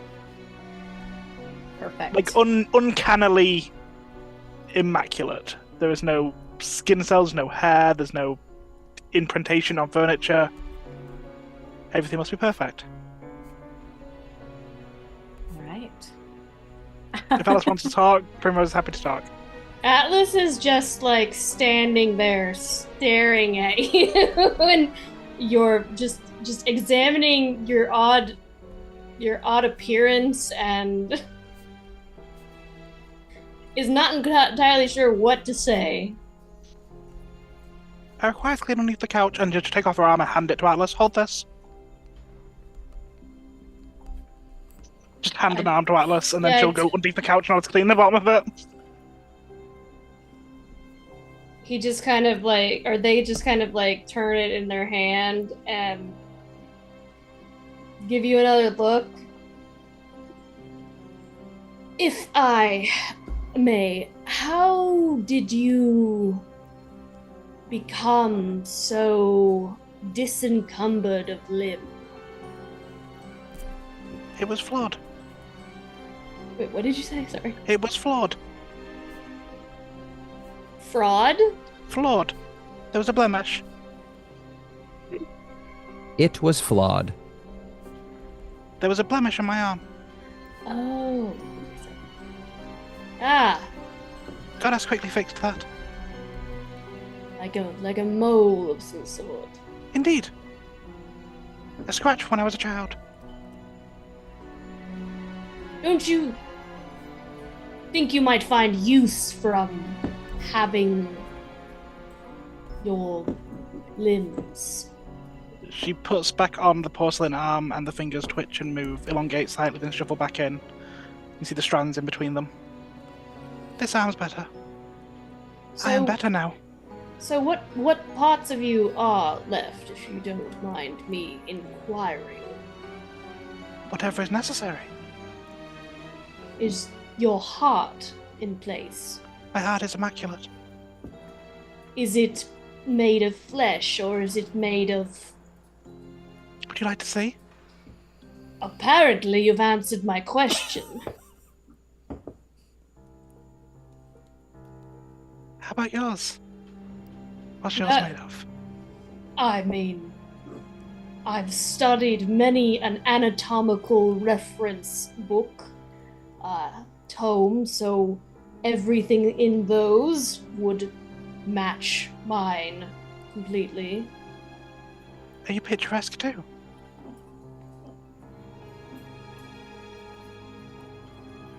You know what I am? Atlas. Quite yes. Oh, doesn't even say goodbye. Doesn't even say goodbye, and just like bows very deeply before. I'm guessing this is Lazarus. She curtsies. Yes. Lazarus leads you to the closest. He doesn't even look at you. He just turns and goes down the hall, and he leads you to the closest open room and shuts the door behind you both. And he looks down at you with slight disgust, although I'm sure you don't notice that. And they probably like it. Yeah. A little curled lip. And Lazarus says, Atlas, you probably shouldn't reveal about yourself to other thralls. That I am made of flesh. Belladonna's thrall is insane. No, that is very quite clear. Don't give them what they ask. I need you to have one goal going into these trials, okay? Anything. I will make it my life. Good. That's exactly what I want to hear. Do anything you can to make sure Cal does not win. If that is but all you ask of me, I would do that without becoming a part of this family. But if I was so graced with the opportunity, I would so relish upon it. And, how desperate are you to make sure that Cal doesn't win? Are you desperate? And he pricks his finger, and a tiny drop of blood comes out of his thumb. He as he pricks his finger, like Atlas is immediately on their knees and is just like, I am but a worm before you. I would do anything. And he just like, as like the bead of blood just continues to form, they are sweating. Absolutely sweating. And Lazarus will hold his thumb over your face, and he will say, anything. Yes. You tell me how high to jump, and I will. I don't need you to jump. I don't need you to worry about the other thralls. All I need you to do is get in Cal's way. Sabotage his every move. Make sure he does not win. Do you understand? As crystal clear as you made it. Good. Yes. And he squeezes that single drop down, and it doesn't even land in your mouth. It lands on your forehead. Hey, if it landed on the floor, like... Oh, it lands on the floor. There we go. Atlas is licking the carpet. Just desperately licking the carpet and shaking from that. Lazarus will storm out of the room and down the hall. Hold on. So question. Yes. Cal had an idea. You said they did not walk far from Primrose's room, right? Not far from the parlor, but yeah. Why? So, if you'll allow this little narrative fun time, As Lazarus storms out of the room, he probably almost runs directly into Calvic, who is on his way to Primrose's room. Okay. So he like just finishes doing this little weird ceremony shit that Cal is unaware of, and he just pops out of a room. And he probably almost runs directly into Calvic. Okay. And Cal, as they either physically collide or almost collide, it goes, "Oh, Lazarus?" And Lazarus, I think, will shoulder past you, will check you as he keeps walking. I think while he's still within earshot, he probably... Cal probably rolls his eyes a little bit and then says, "I'm sorry they treat you like that." And you just hear, under his breath, he will say, "You don't deserve that. "What do you care?" as he turns the hall. If I'm gonna be your brother, I have to give at least a little bit of a shit. All right. And I think he probably, and if he doesn't get a response, he probably turns. Does Atlas pop out? Atlas, Otherwise, you... if Atlas does not show themselves, Cal is going to continue walking. You would just like walk past the door and probably hear like muffled groaning. Do I recognize Honestly? the groaning as Atlas? That's the question. Is Atlas groaning or going, "I can't believe my master's graced me with this is the best I No, it's not that kind of thing. Okay. It's just like groaning and somewhat in agony and satisfaction at the same time. Oh my god. Oh, Cal probably walks past that as fast as physically possible. Good Oh. lord. Okay. Cal ends up going to Primrose's room and politely knocks on the door. Have fun with that, buddy. I'll let Danny decide if Primrose is back by this point. Yeah, I think so. And then Yeah. after this, I will have a question for everybody. So, quickly double checking with Danny. So, there's a few different things that I've kind of got from themes of messaging. There is a lot more dolls than just Primrose, but obviously Primrose is currently the favored. So, my assumption, as they are like kind of literally just a toy for Belladonna, it is just a wing on Belladonna's personal suite. That's basically just a toy room that she sleeps in. Yes. Okay, wonderful. Primrose is probably changed into a completely new dress. Despite this is probably what they're going to sleep in, it is still an immaculate Lolita dress with like a ribbed corset and like full jewelry and full makeup as they open the door. Completely different attire. Still the same porcelain.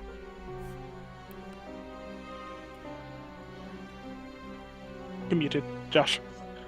Does she open the door and just stare at him? Yeah, she just opens the door and smiles. Hi, Primrose. Do you have a second? Of course. What can I do?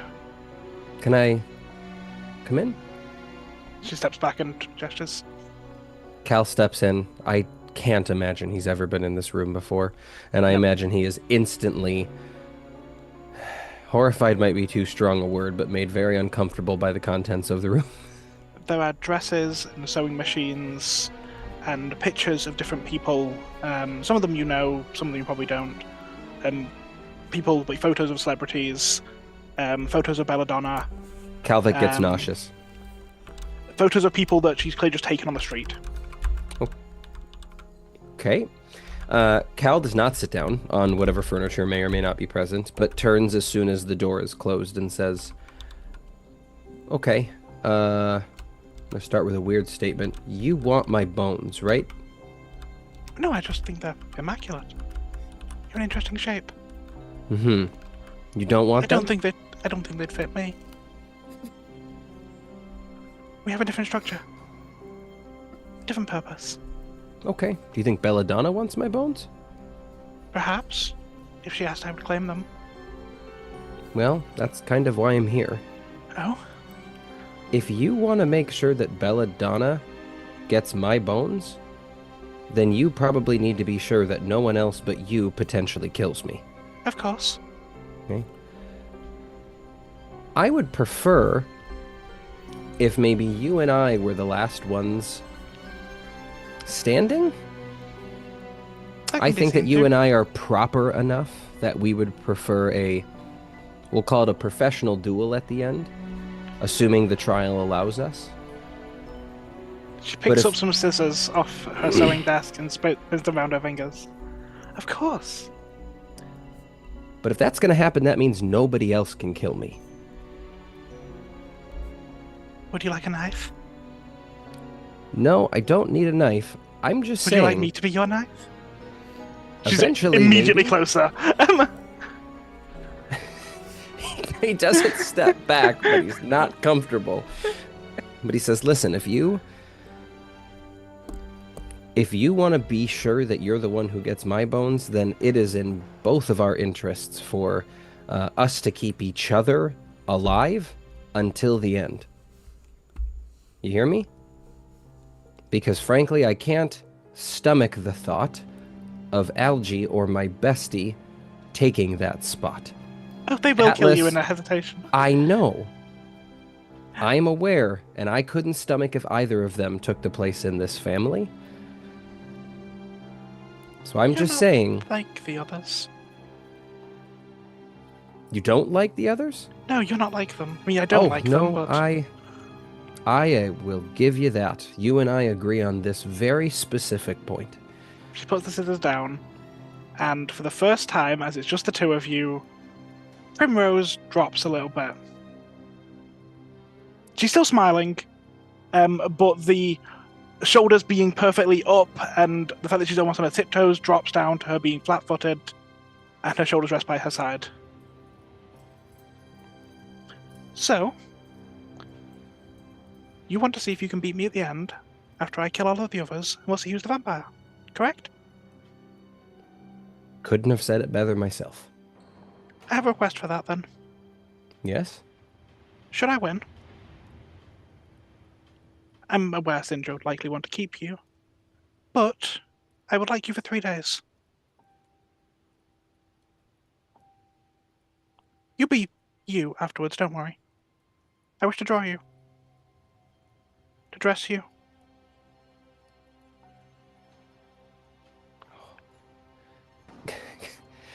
Cal goes, yeah, there's somebody back at my school who has made similar requests. This seems like a reasonable one. And he holds out a hand to... he holds out his right hand. She takes it quite normally. So, we have a deal? We have a deal. If you And tell I- anyone I am not the perfect doll, I will flay you alive. Understood? You are the perfect doll. I would Good. never say anyways. And let's go. And if I win, I assume you would like to stay with Belladonna? I would. Deal. I like my life. And you could keep this if you don't win. I'm okay with that. We have an accord. And he takes out, I think he takes out his flask and offers it. Do you... Nothing public. is Primrose holding an empty glass? Yes. Cal probably walks up and does not pour. He walks up and says, "Trust me," You had a chance 5 seconds ago. and pretends to pour. Does not pour. Air pours, and then just clinks his flask against the glass and takes a drink. She smiles, clinks back, and sips the air in her glass. Alliances have been formed. Enemies have been made within the span of an hour at most in game. And now I want to ask all of you, would you like to go on a break and come back to the first trial? Is everyone ready for a break? I think that I would take a break. This is a good break point. All right. We will be back shortly.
everyone, and welcome back. Everyone has refilled their drinks. Everyone is ready to go crazy, apparently. So the night passes, and it's, I assume, relatively tense. Everybody has kind of made their alliances. They've made their plans in their heads, and now the best thing to do now is wait until the next evening when your nominators will call for you. Cal does go looking for Atlas in the morning. Yes, right. Okay, Cal, go look for Atlas. Does he find Atlas? Sure, you'd probably find Atlas. Yeah, I assume, like, you know where Lazarus is staying, so there's probably a room next to Lazarus's room. Okay, yeah, I think if there's not an opportunity to maybe... no, he probably wouldn't do this in the main area. I think he probably waits until after whatever meal happens and Atlas leaves. He probably superstitiously goes and knocks on Atlas's door afterwards. Atlas answers, and they, as they see you, they kind of perk up a little bit. Well, good morning. Good morning, Atlas. Listen, I feel like you and I got off on the wrong foot, and I haven't had the chance to chat with you much because, you know, we just met yesterday. Do you have a second to talk? Sure. I could spare some time. Right. Perhaps I was a little too harsh as well. Yeah. Cal enters if he's allowed. Yeah, they'll let you in. I think he comes in and Cal says, listen, and he probably he looks around and turns around and says, listen, I'm not going to try to bullshit you and tell you that Lazarus and I are best friends, but it's made very clear to, I think, both of us last night what the rest of everyone thinks of Lazarus and your sire's sister, Syndra. Clearly they don't take them very seriously. And I think it would make quite a statement if you and I were the last two people left, and while yes, I am going to win, I think it will make a statement if it is you and I at the end. Atlas is just kind of preening their fingernails as... How good is Atlas at lying? Or covering up their emotions? Because from what I can tell, is not very good at it. You're proposing an alliance. Very Roman of you. If you'd like to put a name to it, sure. I'm just saying, we may have all of us have a shared goal, but I think you and I have something a bit unique. Our sires do not seem to be cut from the same cloth as the rest. And I think we both want to do them very, very proud, probably more than the others. Well, I certainly do. I want to make my sire proud. Who wouldn't? We are all devotees, from what I can tell. I do appreciate your courage to come and ask for some cooperation. You know, I probably shouldn't say this, but it wasn't meant for you to hear, but you know, someone has mentioned the matriarch already has a favorite. Not officially, of course, but you know how these things work. Is that so? Yes. I'm very close with Lazarus, you know. It appears that way, yes? I just think that if the matriarch has a favorite, there might be some things thrown in their way to make things easier. And perhaps we could make things harder. Yeah, I like the sound of that. I am curious. Trying to decide if Cal... Because Cal had plans to talk to Atlas before the scene between Atlas and Lazarus, so I'm trying to decide if Cal has enough wherewithal to be suspicious of this. I don't know if...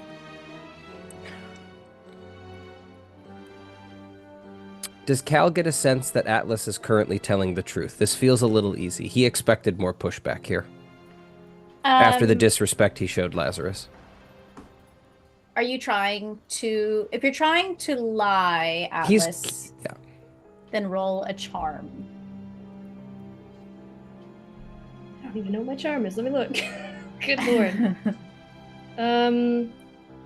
Are you trying to see if I'm lying or telling the truth about what? Cal thinks that this, you are volunteering information too easily. Cal is wary. Okay. Cal is the one who showed up to offer an alliance, and he expected some pushback for the disrespect he showed Lazarus, and instead Atlas went, yeah, sure, seems right. And Cal went. And then immediately Atlas started volunteering information. I think Cal just right now, his guard went up, and I don't know if that's the time for Cal to roll for bullshit, or if he's just like, if he should be concerned about what is being... I don't think anything crazy has been said yet, other than the matriarch has a favorite, so maybe I should let the scene play out more, but I have a feeling Cal is going to... I am going to need to roll to see if Cal smells bullshit, depending on where this conversation goes. So far, all he's heard is the matriarch has a favorite. We could make things harder for someone. But Atlas has been the one continuing to talk. Cal has not interjected yet.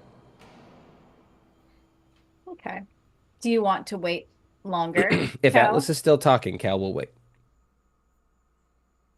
So they do tell you that. You haven't responded to that yet, so... I think all he said was, I like the sound of that. I like the sound of making trouble for potentially whoever the favorite is. Obviously, assuming it's not him. Oh, yes, unfortunately, it is not you. But it is Algernon. Really? I would have expected Aurelius. You know, I thought the same thing, but... I mean, seems Algernon does quite know that he is. He wouldn't be as pompous or... What is the word? Arrogant? Sure. That is a word I would use to describe Algie. Yes. Very Not arrogant, the only, self-assured, let the toddlers fight. You heard the riffraff that he proclaimed. But yes.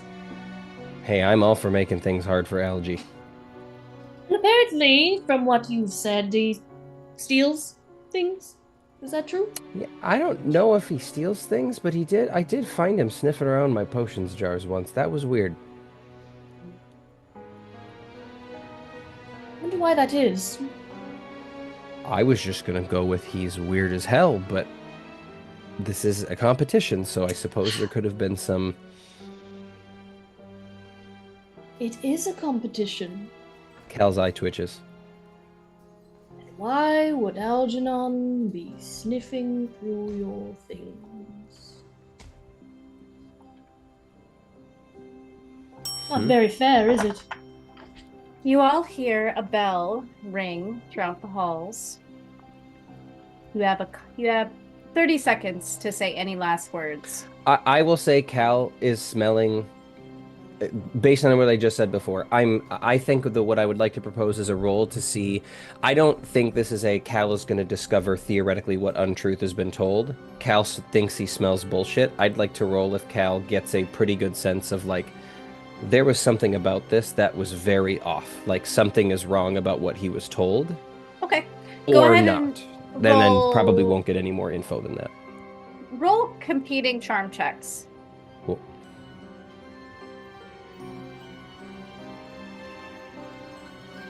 It's a 6. That's a 1. Okay, Atlas, are you being cagey? Like, what is Cal getting the sense of? Something's definitely not right. Okay. Okay. Cool. That's about it, and then we can move on. I think Cal probably exits as like, okay, like, thanks for the info. I'm glad to hear that we have similar goals and can work together to see those goals accomplished, and then likely excuses himself. It is the next evening, and you are all called to the parlor. Only this time, as you enter the room, your nominators are standing by the entrances, and as you enter, they are pinning a little animal badge to your shirt, and each one of you gets more or less a token of what you will be representing, not only as yourself, but kind of like an archetype. So Aurelius, you are getting a snow leopard. Primrose, you are getting a sugar glider or a sugar bear. Atlas, you are getting a rat snake. Algernon, you are getting a vulture. And Cal, you are getting a red flying fox. He probably whispers as she pins it to his chest, like, "Did you get to pick this?" What if I did? I have questions later. You can ask me later when you're done with this. He winks again. And they direct you to stand where they were sitting, actually, on the inside, where they normally sit. They now stand on the outside behind you. Cal is And- not wearing his... For the first time in a long time, Cal's not wearing a scarf. And Gabriello will clear his throat. Just know, for this first trial, the matriarch is always watching, as are we. We are assessing your every move, your every word. And we are calculating the best results for our future sibling. Now, for this first trial, we as vampires are a special species. We are shepherds among sheep. We are wolves among lambs. We must carry and use our power with accountability in mind. The chromatic world always has its eyes on us, no matter how we try to separate ourselves. Likewise, sometimes we will be put in situations where resources are scarce. It has happened in history. How do we navigate these with skill, grace, composure? How do we get what we need without creating a stampede? This is what you will accomplish in our first trial. We will be sending you to a nearby village called Cedar Hill Village. It is a rural village who suffered a bloody vampire attack about a century ago. And the people are still not over the damage. They are staunchly anti-vampire, so remember that. We would like you to go in, steal blood from somebody, and do so in a subtle manner, as if you were never there at all. Everyone, open your mouths. So as you open your mouths, your nominators will come up to you with their wands and tap on the top parts of your teeth, and you will feel a sharp pain as your teeth begin to grow out as fangs. You also feel a ripple of something strange coming over your body, power. You all feel different. You feel hype. You feel stronger. If you move at all, it's almost like you lift your hand and it's already there in front of your face. You feel faster. Go ahead and give yourselves, for this trial, a +3 to every single stat that you have. Jesus. You have been given the gifts of an older vampire. We want to see what you use them for. Now remember, power is not everything. Strength is not everything. Brains is not everything. You will need to use everything very carefully when you go into that village. If you make a stir, it could be bad, and we will not come in to save you. Once you have achieved your blood, and they will hand all of you a small vial. You must do it with your teeth, by the way, but you must spit it in the vial. Once you achieve this, you can make your way back to the manor. But only then. We do not want to see your faces before that. Do I make myself clear? Crystal. Good. The trials? Yes. Do I not make myself clear? And he looks to you, Algernon. Does the human need to be alive at the time of the drinking? That is your choice. Thank you. I say subtle, remember subtle. As if you were not never there at all. All right. Let us begin. And they shepherd you towards the door, where as the door opens, a portal is sitting below it, and you must jump in. Does Cal? This gets we just got a bunch of bonuses, but very clear. Just maybe based on what you told us, most of us theoretically feel a bit unfamiliar with this additional power that we were just given. Mm-hmm. Is this at all familiar to Cal for some of the gifts he was bestowed by Syndra when he drank some of her blood? At least, at the very least, his senses got better when that happened, and that there was some amount of change. Is this at all familiar? I guess I'm asking if does he get the feeling like everyone else is going to be a bit thrown off, but he feels a bit more grounded because he's experienced something similar before? I would say this is a little different. This is very overwhelming. He said older vampire. So this is a gift that's been given that's a lot stronger than what you're used to. Gotcha. Okay. Okay. Are you ready? Yeah, let's do it. All right. I'm going to go ahead. Before we jump in, can I whisper something to Primrose? Sure. I just kind of lean over and like, oh goodness, I shouldn't tell you this. I really shouldn't, but I overheard something last night. Belladonna was speaking with one of the educators. Not loudly, of course. She's, far too clever, as I'm sure you already know. But I caught her tone, her phrasing. She said Calvic shows potential. More than I expected. Perhaps they'd be a better fit. A better fit, she said. I'm sorry. I know what she means to you. I just thought you deserved to hear it before. Calvic has an immaculate structure. Of course.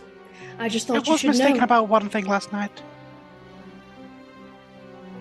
Your heart is not picturesque, but I can fix that. We'll be seeing each other. Well, I just thought you should know that she's already lining up your replacement. I am irreplaceable. For I am perfect. You will be too. Well, I'm just telling you what I heard. All right. So I'm going to travel you all. Someone got to Primrose first. Do do do do do. You all jump into the portal and land on the edge of the forest. We're looking into Cedar Hill Village. You can tell there are green lanterns illuminated throughout the little village. They are celebrating what seems to be a summer festival. And you can tell this is a chromatic town from the sparks of magic that they shoot up in the sky from their wands. You can tell the children are using their training wands as they shoot it up. And people are having a great time. They're laughing. They're conversing. Were any of us granted our wands? No, not for this trial. Just your vampiric abilities. However, I will tell you, I'll give you kind of a laydown of what locations you can see throughout this festival. You can see the church. There is a church in the middle of the village. There's a tavern people are coming in and out of, very busy. There, of course, are the festival booths. People are selling produce. People are selling all sorts of wares, toys, drinks. There's a cemetery on the other side of the village, barely veiled by the buildings. And there is a clinic for the sick.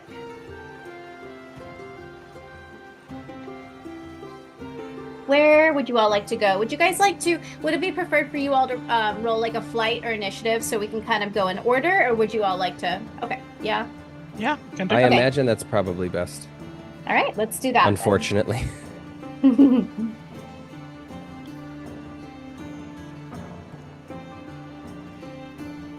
That hurts after playing the aura, I'm not gonna lie. Okay, let's see. Algae 4, Cal is 6, Aurelius is 7. Okay. Is this a Prim flight roll? is 1. Yes. Yes.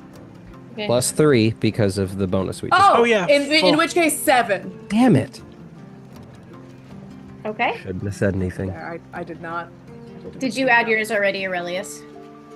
Okay. Okay, so 4 for me. Okay, 4. Same team and all that bullshit. Atlas, what did you get? plus 3. 21. What? Oh my god. Okay, so we got Atlas with 21. Aurelius and Algae, you are, I think, both 7, correct? So, who has the higher flight? I have a D8. Okay. So it'll be Aurelius. It'll be Algae. And, okay. Let's see. I got Prim. Wait, Cal. Yeah, Prim. Cal, and then Prim. Yeah. Okay. Last. All right. Atlas, what would you like to do? You are fast. I feel like everybody jumps into the portal and you're already gone. I mean, if you want to be gone. Like you... I would like to already be completely out of sight, and I will stalk Calvic like the hunter stalks the majestic doe. So that's what you're gonna do. You're gonna stick nearby and watch. Yes, but out of sight, and I will work my way. While I'm out, I would like to gather maybe some plants that have sedative properties. Okay, interesting. Okay, and I'll say, I mean, sneaking and subtlety is flight too. So I'll say you will do all of that. Perfect. Okay, Aurelius.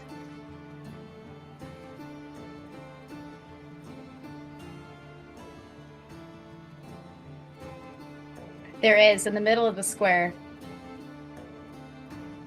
But there are quite a few people. There's quite a few. Yeah, maybe like 5 or 6.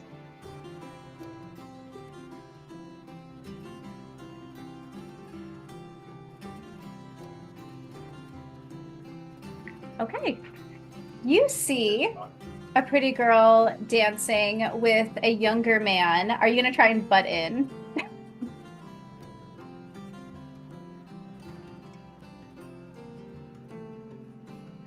Okay, you see a girl, she is sitting on the side and she is kind of, just chatting or no, she's not chatting. She's by the, Real fast, I'm hearing that Aurelius is not audible to stream. I don't know Oh. if that's so.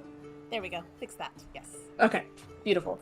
okay, you see a pretty girl, over by the pastries watching the dancing, but she's a little shy about jumping in. He'll approach her. Hi. Oh. Hello. Well, hi.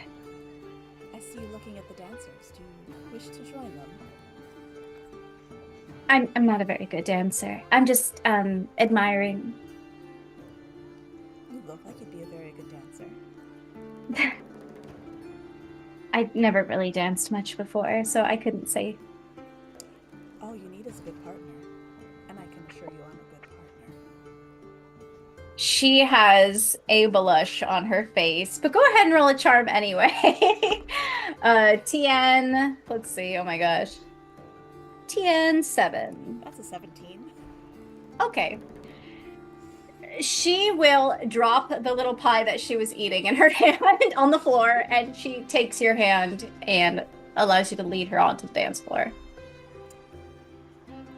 He will dance with her. Given everything about him, he is well trained and is able to lead her around the dance floor quite efficiently. Not so much that he stands out, but enough that he's showing her a very good time. And she is enraptured by you. She is staring at your face the entire time. And as somehow she doesn't trip on her feet. I think it's just because you're kind of carrying her at this point. As you swirl her around and dance. And she says, "What's your name?" Solus. And yours? Shell. Shell. I've not- For a beautiful girl. I've not seen you around before, and well, we don't get strangers very often.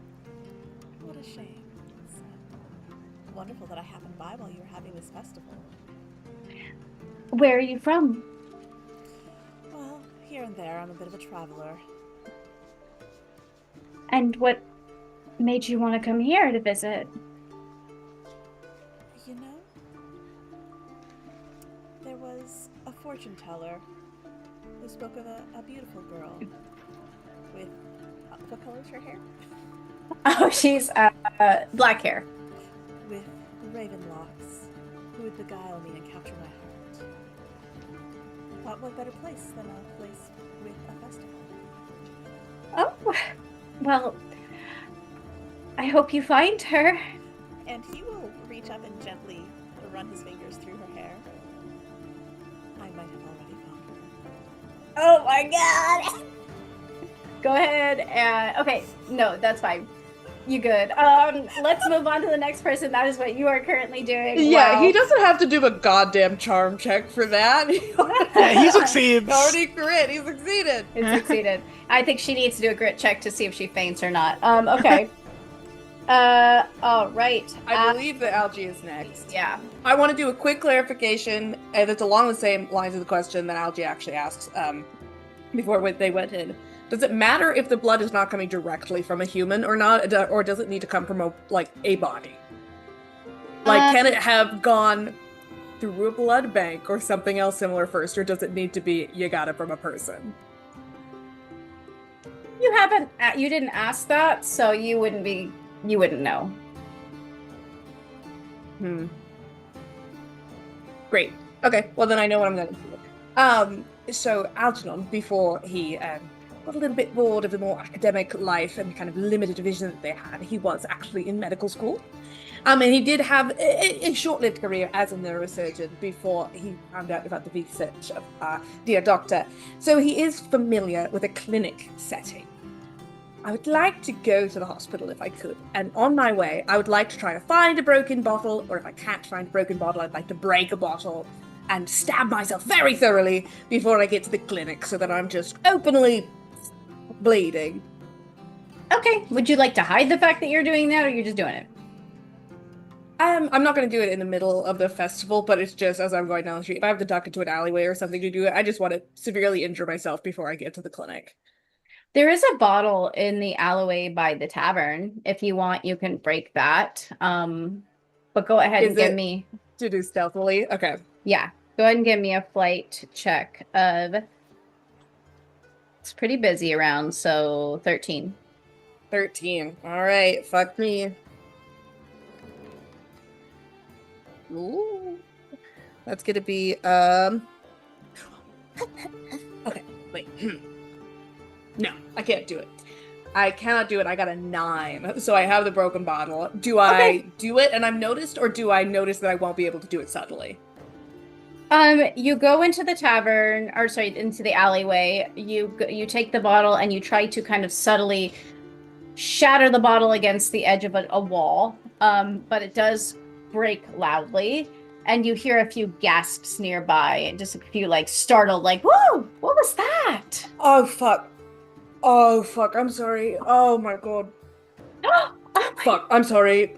You get somebody to run up to you. That person would be, let's see. Yes. A man walks out of the inn, and he's stumbling a little bit. He looks a bit drunk, and he sees you. And he's like, "Oh, God, you're bleeding everywhere." Yeah. Oh. Yeah. Similar boat, I think, brother. Similar boat. You're not Follow bleeding me. yet. I mean, obviously. Follow me. No, you just stop it now. And he slaps you hard on the arm. Fuck. Oh my god. Okay. Yeah. Thank you. All right. Thank you. Come on now, just don't dilly-dally. I've got more drinking to do tonight. Throw my arm over his shoulder. Can I do a quick What's- scan of this guy? Is he really fucking drunk? Yeah, he's really drunk. Okay. Yeah, he's really drunk. You could just look at him. What's your name, son?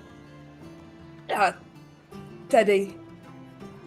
Well, All right, Theodore, Teddy, but well- Teddy is a little bit more friendly, you know. Probably shouldn't be drinking bottles on the floor. Now, you got plenty of drink on the inside of the inn, but before you can drink, we gotta bring you to, we gotta bring you to, what's her name? Luella. I don't, Luella. You know Luella. And he leads No, I'm you. here visiting my cousin, mate. No, you come in with me. And he No, but leads you. I should go. No, Would you like to try to break free? No, I'm just Okay. protesting, so he thinks I don't want to be there. Oh, I'm you being too shut much of a up now. bother. You Yeah. shut up. And he's going to bring you to the clinic. Gonna go in and be like, burps, you know? He's like, Luella, we got somebody who stabbed himself and is bleeding everywhere. And she's like, oh, another one. All right. And it's just an older woman who comes over, and she's clearly a nurse. She's got her apron on. She's taking care of some people who are clearly drunk and hurting themselves in the back of the clinic. And she says, all right, come on in then. Come on. Thank you, Bill. Thank you. All right. Thank you. I You really, don't I feel him appreciate now. the This time. I one's appreciate- fragile. His bones are like paper. Oh, all right. Well, thanks, Bill. Appreciate it. No, but right, go sit. genuinely, thank you. All right, come sit down with me now. Mm. Oh, Yes. Do you want to lay down? yeah. I mean, I know. Can I look around? How big is this clinic? It's pretty small. It's like 4 beds. Okay. Could I have? Is there just someplace quiet I could be? I totally understand. You need to check on my eyeballs and whatever Sit to down. make sure I'm not. Right. Okay, and we're gonna come I sit back down. to you. That is where you are currently. Cal. I can rely on a D10. We can do it. It'll be fine. I didn't want to charm my way through this, but I'll do my best. I think Cal probably initially has a very similar idea to Aurelius, and then watches Aurelius, like, essentially just pick up probably the same girl he picked out of the crowd as well, and he goes, "Fuck." And so he goes to the tavern, or inn, or I guess whatever the established drinking location is of this festival. Okay, you go into the inn. You basically have to shove in there. It's so crowded. People are screaming. People are dancing. People are, singing and drinking and having a grand old time. This is a festival. And do you try to make your way to the bar, or where do you go? Yeah, I think I definitely need to get a drink, but at the same time, probably taking the long way to try and get to the bar, because I'm trying to pick out some of the people who it's hard to tell maybe how long this festival is already gone and how long is left, but I'd like to try to find whoever is my top 5 people of who's already pretty far gone to the level of, like, I have a feeling these people are going to be comatose drunk by the end of the night. I'm looking to try to find the people who are already pretty sloshed and starting to slow down. Okay. So you're looking for drunk people. Yep, looking for some pretty drunk people as I make my way to the bar and get my first, get a drink. And frankly, after that, once I kind of pick out a couple people who I think are going to go a little too hard tonight, I probably just try to establish myself as another random festival goer. I'm not... Okay, go ahead and give me a bronze check of, let's see, 16.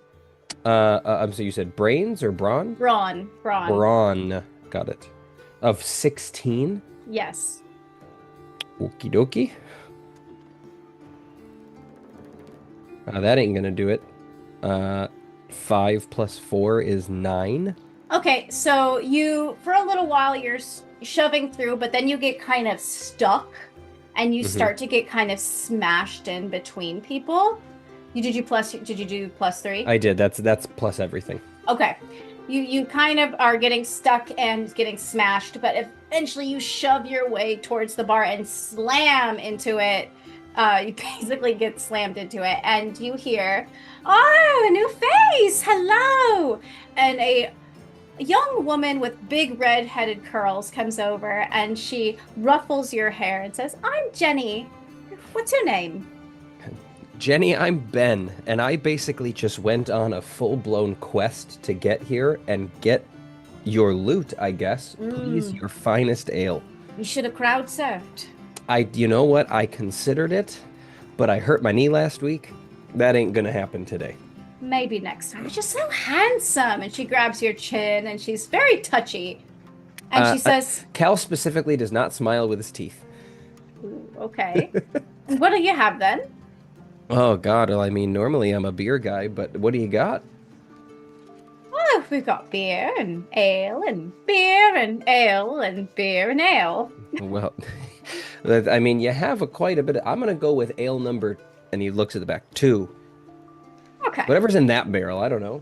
What's your favorite? Oh, well, the house ale. I'll get it for you. Please. Thanks, Jenny. She goes to get it for you. I will bounce back quickly to Atlas. Are you trying to follow still? Yes, I am following. Wait, what's Primrose doing? And Atlas rolled high. This is because Atlas is that's right. following Because you. Atlas is following me. I forgot about that. Don't Yes. worry, I've got plans. Perfect. Wait, what? I'm what? Atlas, You what said are you were stalking Cal. Yes, Cal just I'm- went into a super crowded bar. I go in the super crowded bar. Are you trying to get as close to the bar as possible, or what are you doing? Are you just watching?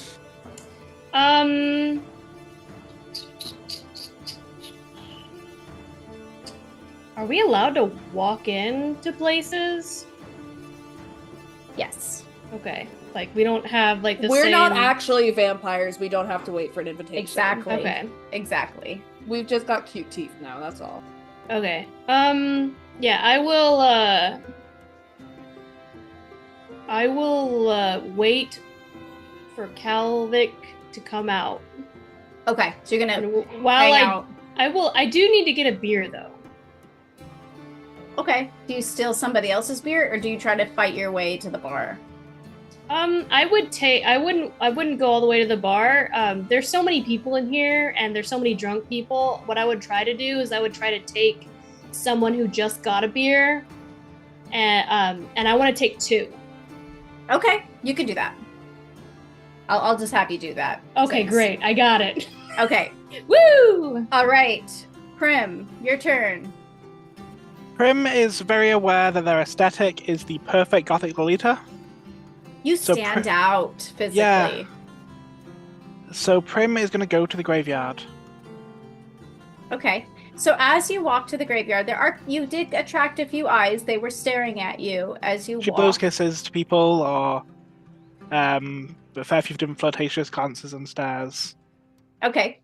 Awesome. If anyone wants You- to follow her, she would very clearly not stop them and will quite clearly egg people on. Okay. Okay. Interesting. You will go to the cemetery, and there will be a man who is kneeling at the gravesite of, well, I guess you don't see it from your distance probably, but there's a man kneeling at a gravesite.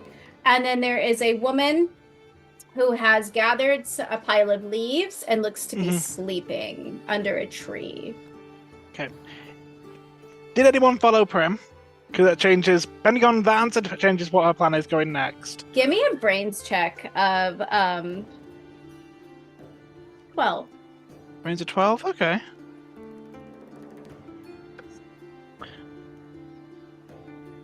I'm going to spend a verse token to make that 12.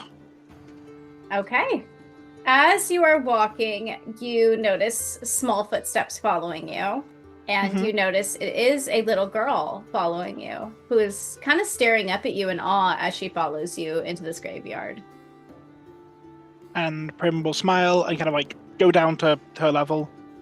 Hello, Hi. you okay? Yeah. Are you okay?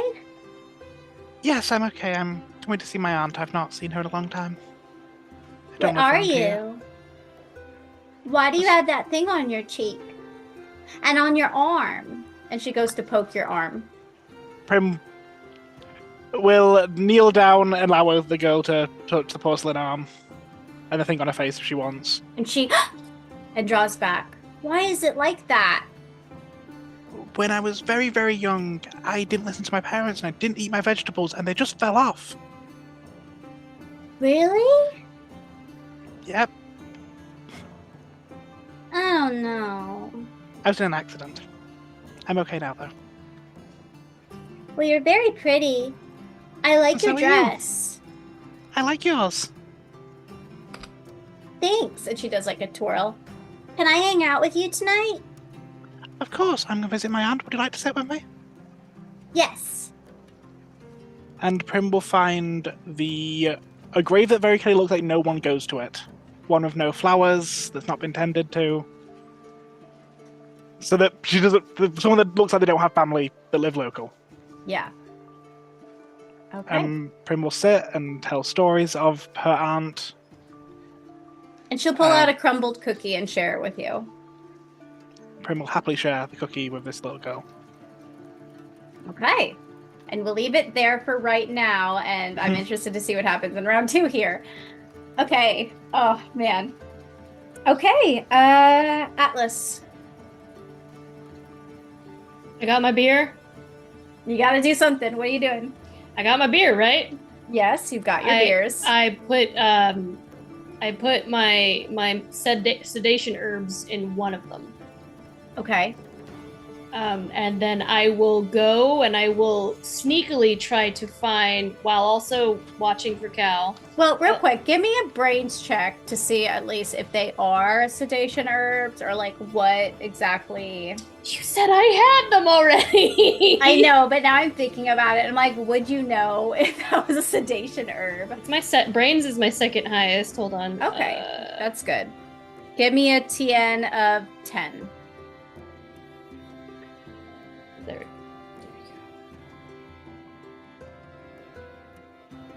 11. Okay, so yes, you do know that they're sedation herbs. I feel like it's only fair. Okay, good. You crush them into the drink. Yes, and while also keeping an eye out for Cal, I will try to find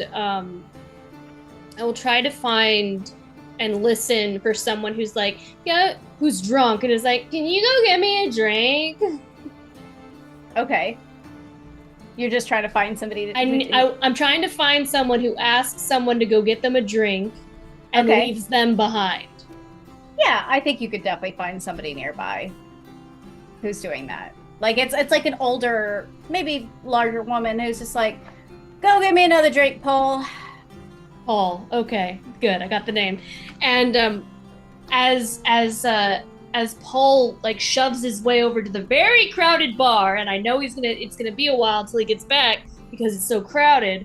I'm gonna go over this. I'm gonna wait maybe like 5 minutes or so before I go over to this table, and I'm like, "Oh, sorry, miss. Paul.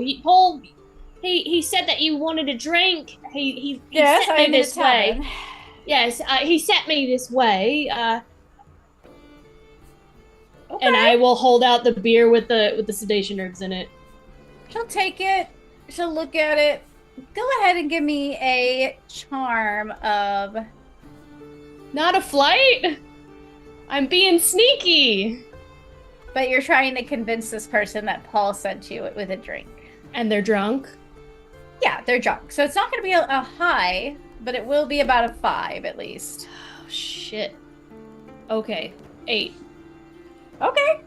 So she takes the drink greedily and she starts to glug, glug, glug, glug it down. And I will... And she goes to get up and then she falls back down. Oh, looks like you had yourself too much to drink. And I'm gonna like get her arm like, oh, let me help you up, miss. That was quick. Where's Paul? Oh, he's still up here. It looks like you need. Let's take you outside and get you fresh air while you go get. I feel like. Just Fine. throw. All on you. I will. It's fine. I will take her outside. Okay. And try to find a nice quiet spot for her Okay. to sit down. All right, and we'll leave it there. Great job. Aurelius. He has continued dancing with Shell, holding her a little closer with each passing moment. And at one point, he will lean in so that his cheek is almost brushing against hers, and say very softly in her ear, "Shell, Yes. do you believe in fate?" I mean, it's such a quick question. All of a sudden, I'd like to believe in fate. So would I. I believe that I'm here for a reason, and I think you might be that reason. I've never been anyone's reason before. If you'd let me, you could be my everything. You're everything? Everything. Her eyelashes flutter and she just falls deeply into your eyes. And she catches her breath and she's... Okay. Do you want to kiss? And then she reaches up to try to kiss you. He'll gently put a finger on her lips. Okay. Go ahead and give me a flight. Flight. Okay. TN 6. Charmed her too good, you bastard. That would be a 14. Oh my gosh. Okay. So Damn she it. goes in for you quick, but you quickly catch her. Perhaps somewhere a little less public. Where do you prefer? Do you want to go to the cemetery? Is that a quiet place? Well, no one's ever really there during these festivals. No one but Muriel. And he will reach for her hand and bring it to his lips and kiss it gently. Then let's go. Dear Shell. And she will follow you to the cemetery. And that's where we're going to end your round. Oh my gosh. Woo! Algie, your turn. All right. To summarize what Algie wants to try to do, essentially he wants to get in a situation where he is in the back of the clinic in these beds next to someone who is unconscious and has a minute alone with that Okay. person. But it's a pretty small room, right? It's a small room, and Luella is coming back and starting to blot your bleeding arm with her cloth.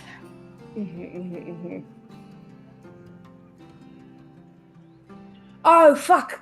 No, I just remembered something. Wait, We don't use that language in here. sorry, madam. Your friend, I think, Billiam, whatever his name was, he... Bill? Bill! The Yes! nice man who brought you here because you're bleeding out everywhere. You know, Yes, I have you a, know, God looks down on drinkers who cannot take care of themselves and also those who just let themselves go. You really Yeah, should yeah. read. We have a copy of the Bible if you'd like one. I would love a copy of the Bible, but I would also Good. like She a reaches copy over of- and slams it on your lap. I have some extensive allergies. And I had it's in my wallet that Bill was holding on to because he didn't want me to buy another drink. And then I forgot to take it from him where he left. And now he said he was going to I think he was going back to the tavern, honestly, but I don't know if I know the way to get back there. So you want me to lead you back to the tavern? I mean, that would be lovely if if you just want, he's not far gone now, you could just flag him down, or I could go get him, honestly. I'm a busy woman and you want me. Well, I'm not going to let you out of here just stumbling around and bleeding like this. Okay, well then I'll go with you then, and it'll be nice. Go ahead and give me a charm. TN 12. Okay. I'm trying to get her out of the clinic. I know what you're trying to do. Without me there. Okay. Roll the thing. Okay. Oh, I failed the last one, so I would have an adversity token, right? Yeah, make sure you guys are 9. keeping track Okay, of that. with my adversity token, the TN was 10, right?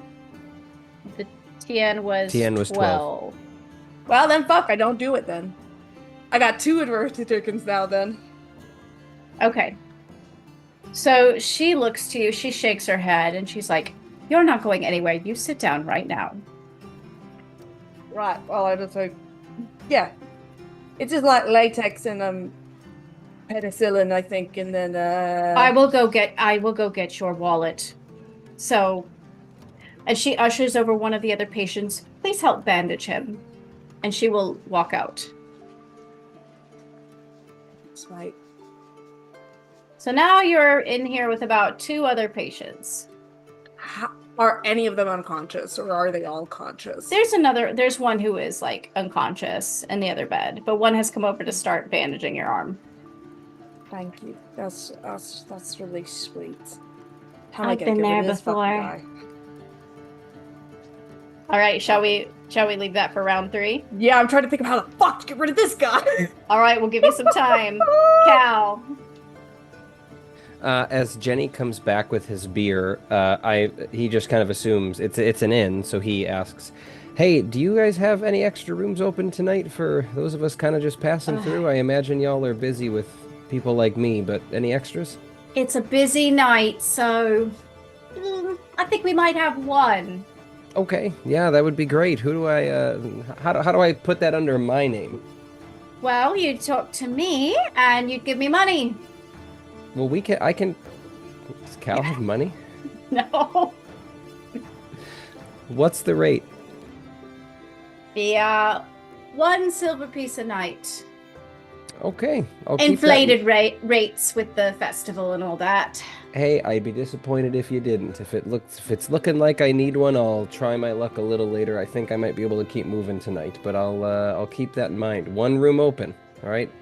Just One room open it, but it'll go fast. I'll check back in a bit here, Jenny. Thank you. Okay. Thank you for letting me know. I'm gonna go have a time. But All I right, will you see go have you fun. later. Anyway, Come see me later so you can get more drunk. it's always the plan. Okay. And he works his way back into the crowd with his beer now, specifically again scanning the crowd for anyone who is maybe starting to go a little hard. Does he notice the commotion of Atlas causing someone to barf and he has to carry them out of the bar? Go ahead and give me a brains check. Of 10.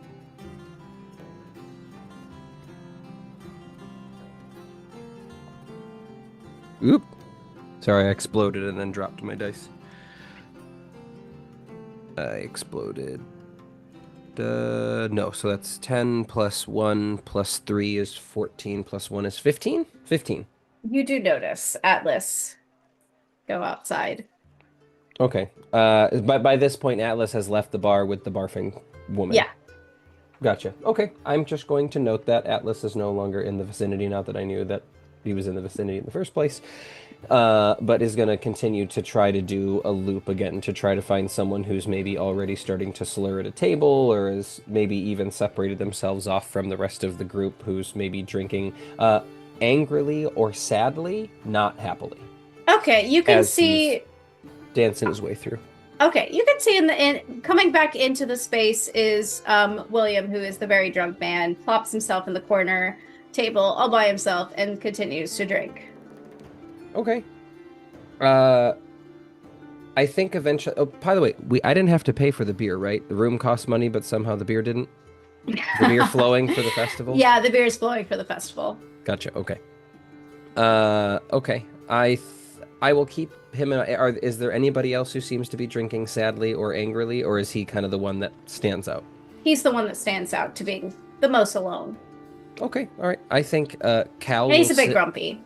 He's a bit grumpy. Okay, people are avoiding. I think Cal is going to sit in the general vicinity, and maybe as he noticed that this person was sitting to the side angrily, he is going to try to attempt to, if there's one open, at a nearby table, not close to the table, but nearby, and start to do that thing where he starts to try to adopt the posture of him of Bill, of William, Yeah. and just is going to set up camp there for a little bit and is going to start trying to act a little.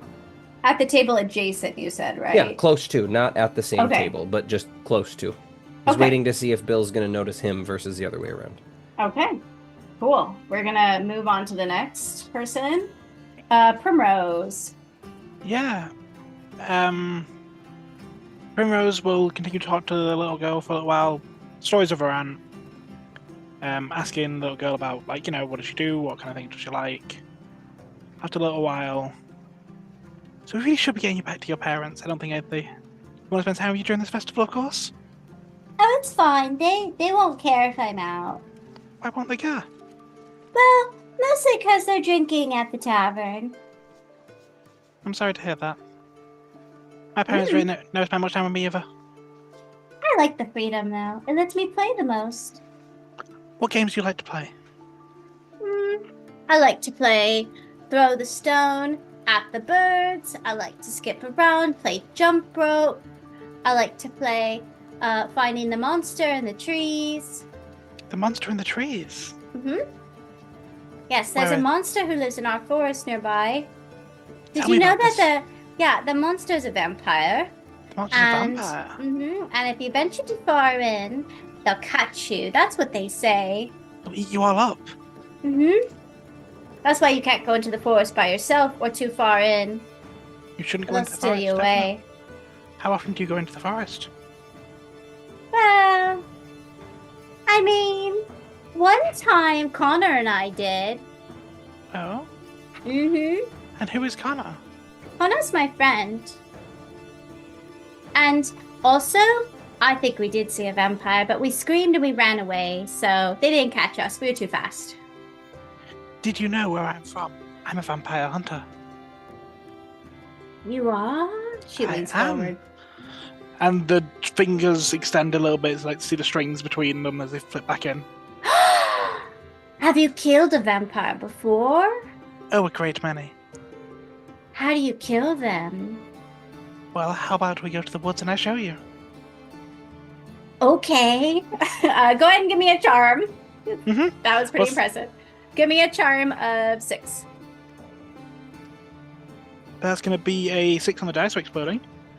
For a 4, it's 10, 13. She nods eagerly. Let's go. I want to see you kill a vampire. And you most certainly shall. And she follows you. Okay. So we're going back to the top. This is round 3, and you guys can probably, I know it hasn't felt like this in-game, but you guys probably feel like you're taking a good minute now, so you feel the pressure now to kind of move it along. Atlas. I would like to take the woman out to away from everyone else prying eyes, maybe like a back alley that also has like a back alley or some area that's like secluded where nobody is. Like, I don't imagine anyone's gonna be over where the pig pen is.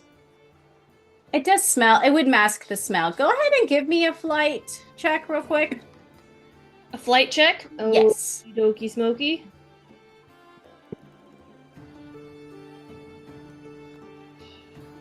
I would like to use one of my abilities. Really? My gifts to re-roll that. Okay, go ahead. Okay, so I'm at 13. 13. All right. You end up going unnoticed, surprisingly. Even though the smell is pretty strong, everyone seems to be having a good time elsewhere, and I guess drinking, vomiting, it's happening all over the place. So you managed to slip over by the pigs. Yes. And I want to kind of like prop her up against the fence. Okay. I still have my beer. I brought it with me. And is she completely out? Yes. Okay. We'll say she's out at this point. Okay. I would like to, in case anyone had walked by, I would like to open her mouth and kiss her and bite her tongue Okay. to draw blood, to put that in one of my 2 vials. And then I want to This is so messy. Oh my god. I want to, so nobody will notice, I want to kind of smear the blood that is on her lips to make it look like lipstick. Okay. Yuck. Okay, go ahead. Oh my gosh, I don't know what this would be. Actually, I'm gonna give it a flight. This is gonna be an interesting one. Okay? Okay. Give me a flight. I want you to get under 6.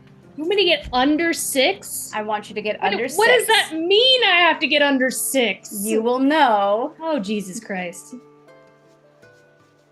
I rolled a natural 20. Will you explode Okay.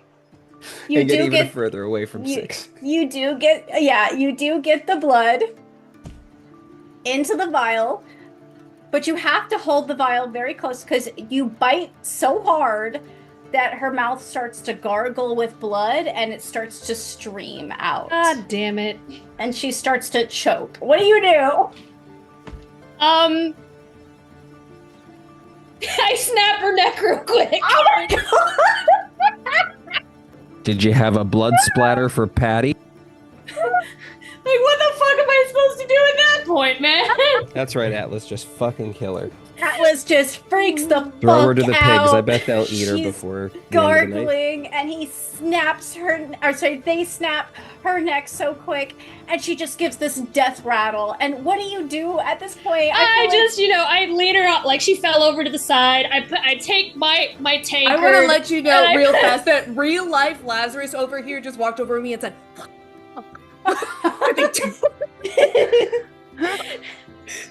Oh my god, I love this. Okay, go ahead. I put her hand over like she's holding the tankard. and then I put it like it's in front of her mouth. It's like she's slumped over like this, so that they can't see. Nobody can see the blood. It's just like, oh, this lady, she drank too much. You're covered in blood. How do you fix this? I jump in the pig. And then you just leave? What do you do at this point? I jump in the pig pen. I wrestle a pig. I would like to get blood from the pig.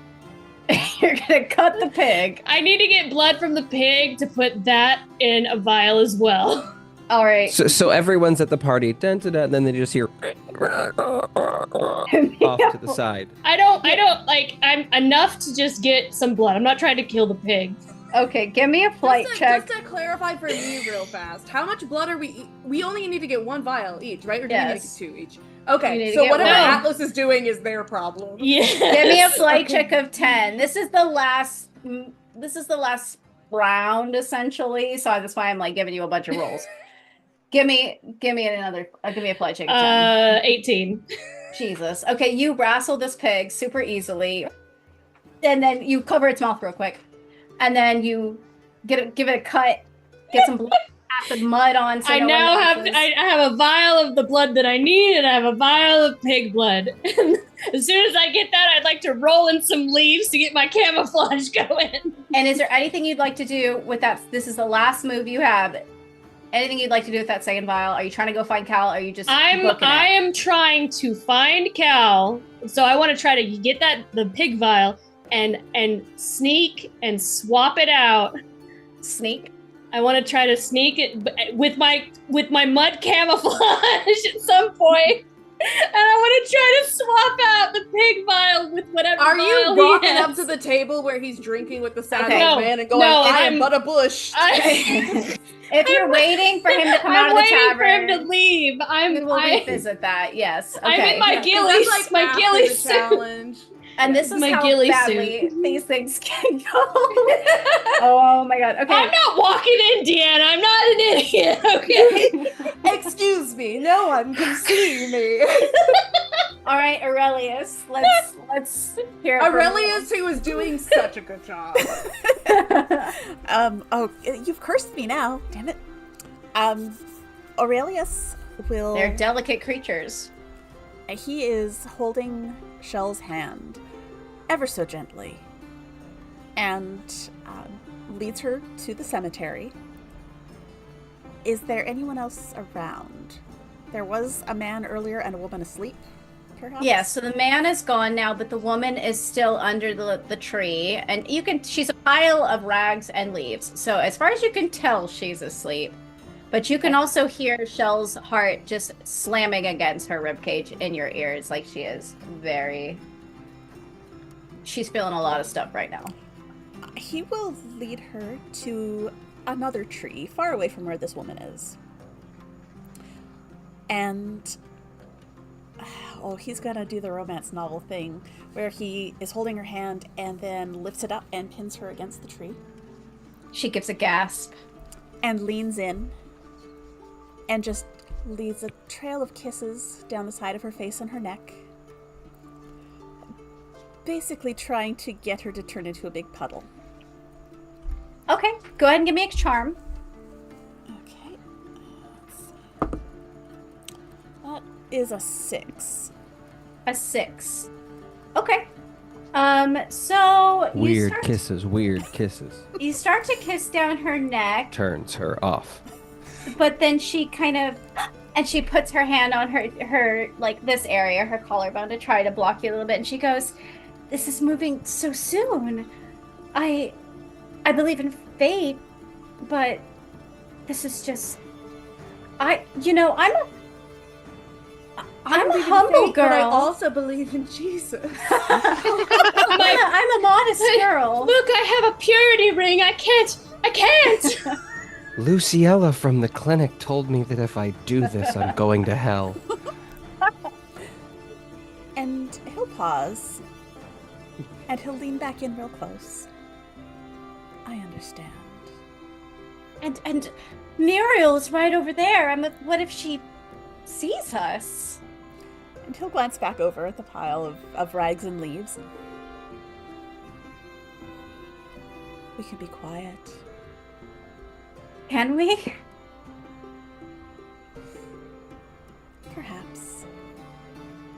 And her hand slowly leaves. He'll kiss her cheek very gently. You could be my everything, Shell. Won't you be my everything? Go ahead and give me another charm roll. That's a 20.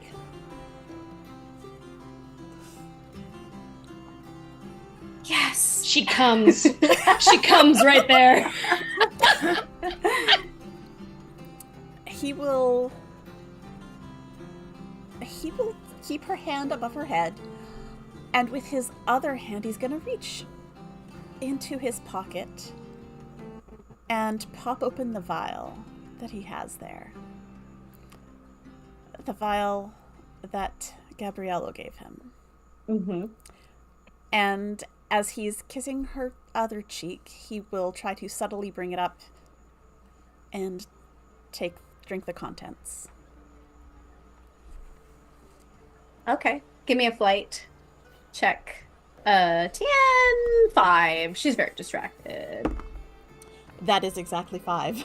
She's having All right. her first orgasm, so... Okay. She's tilting her head to the opposite side and just moaning quietly as you drink that blood. And he'll lick the edge of her ear and then whisper, "Sleep." And she falls forward in your arms, And immediately asleep. he will gently lay her on the ground, trying to watch for any movement from the woman behind him. Yeah. And he tries to... Go ahead and give me one more flight check. Okay.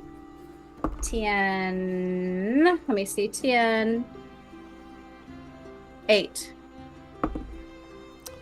9, 12. Okay. You are very quiet as you do this. And he will gently push up her sleeve and bite far enough up that it's not necessarily going to be noticed. And Okay. he will... I think I'm gonna have to do this for all of you. I feel like give me a flight under 6. Okay. Yeah! Yeah! Yeah! To see how bad the bite is. No, that's 6 exactly, so... No! No, 6. No! Oh, sorry, that's 6 on the die, so that's 9.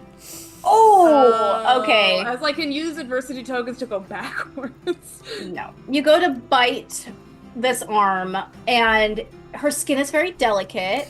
So you do get the blood, but it is opening a larger wound than you anticipated. What do you do?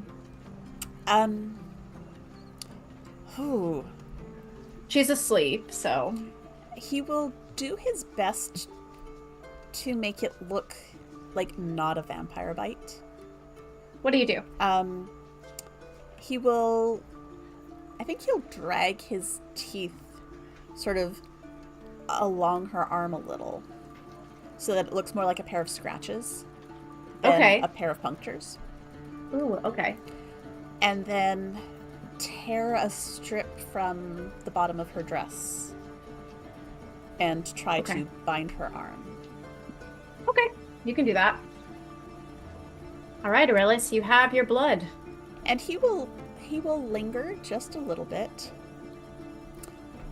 sort of with her on the ground, and he's aware that there is potentially someone watching. So he will take his time getting up to make it look as if perhaps something untoward in another fashion is happening. You just like pretend to button your pants, like. Yeah. And then he will give her a very gentle kiss and brush her dark hair out of her face and head back. All right. Aurelius has gotten the blood. Algernon. Algie is losing his patience, and I think he's gonna kind of reach into a trouser pocket and pull out what looks like a little bag of beef jerky. It's not labeled or anything; it's just a little baggie, and he's gonna take a little bite of it. And in eating his sire's flesh, I would like to do some flesh crafting, please. Okay, what are you gonna do? I just want to, this is so, like, I'm all going for the subtlety. I would like to just gently, casually, like, press some of the conscious patient's organs a little closer together so this bladder is like, this is Do you assuming reach that there's out an and like abdomen. touch this person to do that? Do I have to? How does the ability work?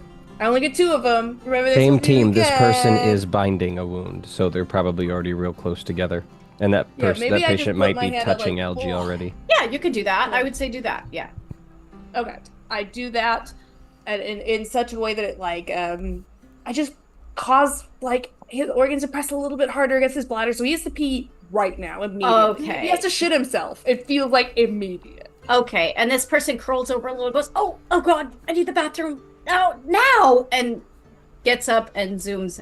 I can do bathroom. this myself. I'm just gonna real quick duck over to the unconscious one, settle next to his bed, take his wrist exactly where I know the pulse point is, just do a real spit Go it ahead into and the give me a vial. brains. Brains. 10. Hell yeah, 9. brother, that's a 15. All right, you know exactly where to bite. Now give me less than a 6.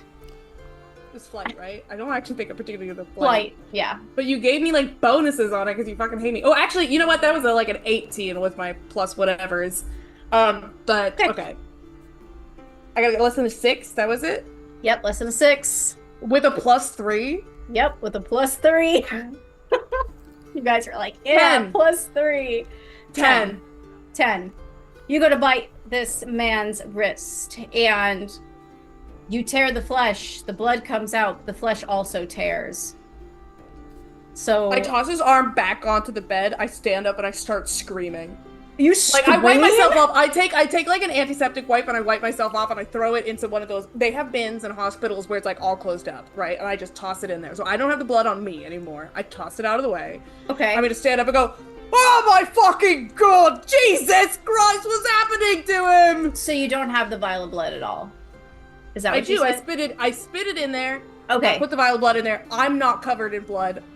I was careful in that way because I got like a fucking 18 on my intelligence check. You I'm trying to scream. act like his wrist just exploded, and Yeah. then I'm a drunk person trying to figure out this medical emergency. You scream. Luella runs back in. She was just coming back, and she just is like, "What's happening?" I don't fucking know, Luella. I think God's punishing us for drinking. Oh, Heavenly Father, in your name I do repent. He's bleeding out. Get the bandages. The devil's got him, Luella. Luella, the devil's got him. Roll a charm of 10. Okay, I can do that. Hell yeah, brother, that's an 11. Okay. She's just like runs to get the bandages. You're saying the devil's got him. She says, "Get out! Get out! You're the devil! Get out!" I cannot. We can't hear you. The sound I'm making is. Okay, and she yells at you to get out. Okay, and you're out. Yeah. I get out of there. All right. And I got my little vial, and I'm just like, You got your that vial. could have been a lot easier, but at least I got fucking out of there. All right, Cal. Okay, were we given an actual time? I know we're like pressed for time for this, but like, were we as the initiates pressed for time or given a time limit, or just by the end of the festival? No, you just know that the longer you take, the more likely you'll get caught. Sure, fair enough. I think Cal, his goal is to try and also, to try to match the posture, the energy of Bill, who's there. I imagine at some point Luella shows up and is like, "You said you had your wallet, Algie made this whole story about he has my wallet, it has my allergies in it. She was going to go get it." Luella probably shows up all tense, and I'm curious how that interaction goes up, because he's just sitting there watching all of that. He's like, "I ain't got no wallet. Get out of here." She's like, "No, the man at the clinic that you brought specifically." "No, I don't. Get out of my face." Does he get physical with anyone, or does anyone get physical with him at that He point? swats at her, and she just tries to feel in his pocket, probably, because that's Sure. a small town. They're all familiar with each other, and he I was going to say, swats at am her. I getting the sense that he is like the town drunk here that no one is interacting with? Yeah. Is that like that everyone's almost treating him like, oh, it's just Bill type Yeah. of thing? Like, no, okay. Yeah. Does anybody else come up? So I'm waiting, essentially. Cal is probably either waiting until Bill leaves or until some interaction that Bill happens here, that Bill initiates. You happens, or he's going to wait and see if who else is coming up, if anybody to interact with Bill. Does Bill seem to be nasty eyeing someone? Because Cal's ultimate goal is to somehow either get into a fight or join a fight that Bill is a part of. Go ahead and give me a flight check, Cal, of 12. Okay, This it'll be a 5. Okay. So as this altercation is happening, you are trying to be subtle watching this, but he catches your eye. He kind of has been noticing that you're watching a little bit. Mm-hmm. You kind of get distracted a little watching it. So he's going to see you and be like, "What are you staring at? What are you staring at? Are you staring at me? What you got a problem with?" And he stands up. I think Cal's gonna be like, "Whoa, man! I just noticed that you were over here alone. I was trying to figure out what your deal is. What's your problem?" "You've been mad dogging me all night. Come here and take it if you want it." Listen, I don't want to get. I'm not gonna. And he's kind of probably noticing people are looking. He's like, let's take this outside. Jesus, we don't have to do this in here. "All right, let's take it outside." And he slams the chair back. Cal probably, as he's leaving, is like, and he like leaves with Bill. People start like, "Ooh, that's bad," because they see the size difference. Yeah, perfect, excellent. Yeah. Cal probably follows him and probably tries to subtly gesture him into. I think we've already established there's an alley next to the inn or the tavern. So I think he tries to subtly he probably starts to act kind of worried and back his way into the alley. That's but fair. also talks enough shit to try and to keep him interested in fighting him. Yeah, give me a flight check. Oh, perfect. My best. Yeah. Are you sure this isn't charm to try to piss him off enough to keep him coming? Right now, flight for 8. Okay. Okay, well, that is a 3 on the dice plus 3 is 6. I do not have, I don't think I still have +1 to flight. I think that was one of the mistakes on my character sheet, so that is a 6. I have 3 adversity tokens, so I'm tempted to turn that into oh, I'm sorry, 5 adversity tokens, because I just failed a roll, so I'm going to use 2 of them to push it up to an 8.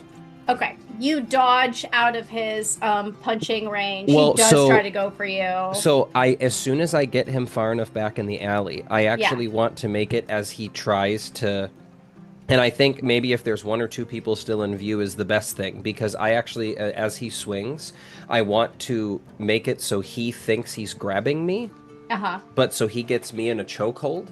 Okay. And my response to that, hopefully with at least 1 or 2 people looking, is to bite his arm so he lets go and I force him to throw me away. And as I'm back, and as I was walking out of the bar, Cal got his vial ready in his hand so that as he bites his arm and gets thrown out of the way because he just bit a guy, he covertly tries to spit the blood into the vial and cap it. And as he stands up, he slides it into his pocket and goes, "Okay, my God, I'm done." Okay. And 2 Cal rolls. tries to run away. 2 rolls. Grit check. 10. Okay. That is a 6 on the dice, plus 3, plus 1, because I have a +1 for grit, so 6, 7, 8, 9, 10. Okay. Okay. His fist does skim you, but it doesn't seem to leave too much lasting of a mark. Now roll under 6, of course. Oh, okay. This is when my flight. D4 on flight is actually helpful. Yes. And this is when I roll a 4. Explode. Yep, I did. I did explode. Yeah! I exploded a second time for 8.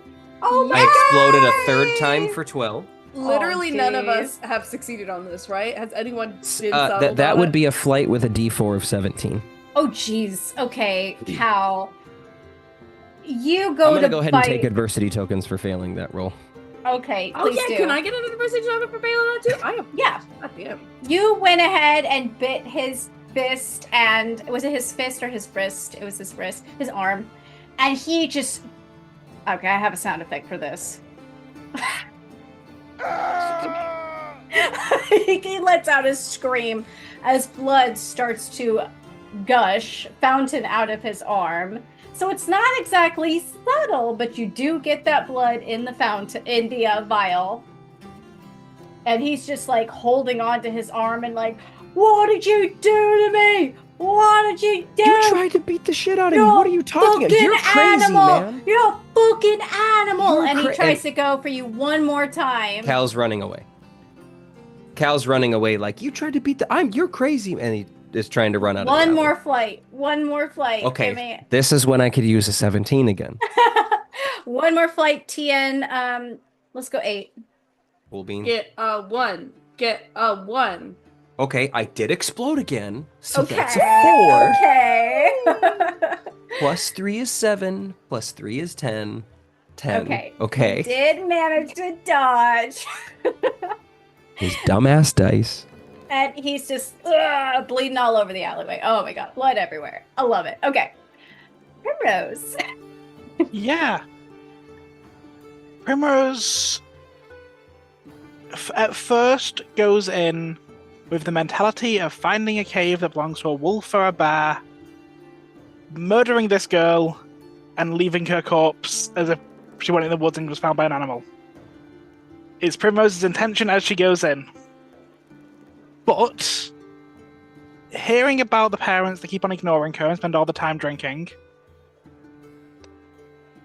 Primrose starts to listen and play some games with the girl, prying for information consistently about what the parents look like. Just like, who are they? Like, asking about the girl's life, her friends. You softy. but getting information about the parents.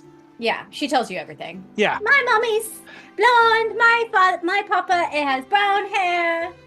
He likes wearing suspenders. Like, Mhm. he just tells you everything. Knowing that they're also drunks,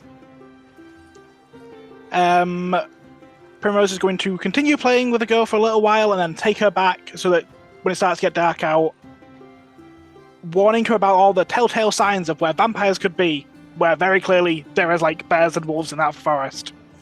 Yeah. To stay the feck away from them. And then she waits until everyone's leaving the tavern.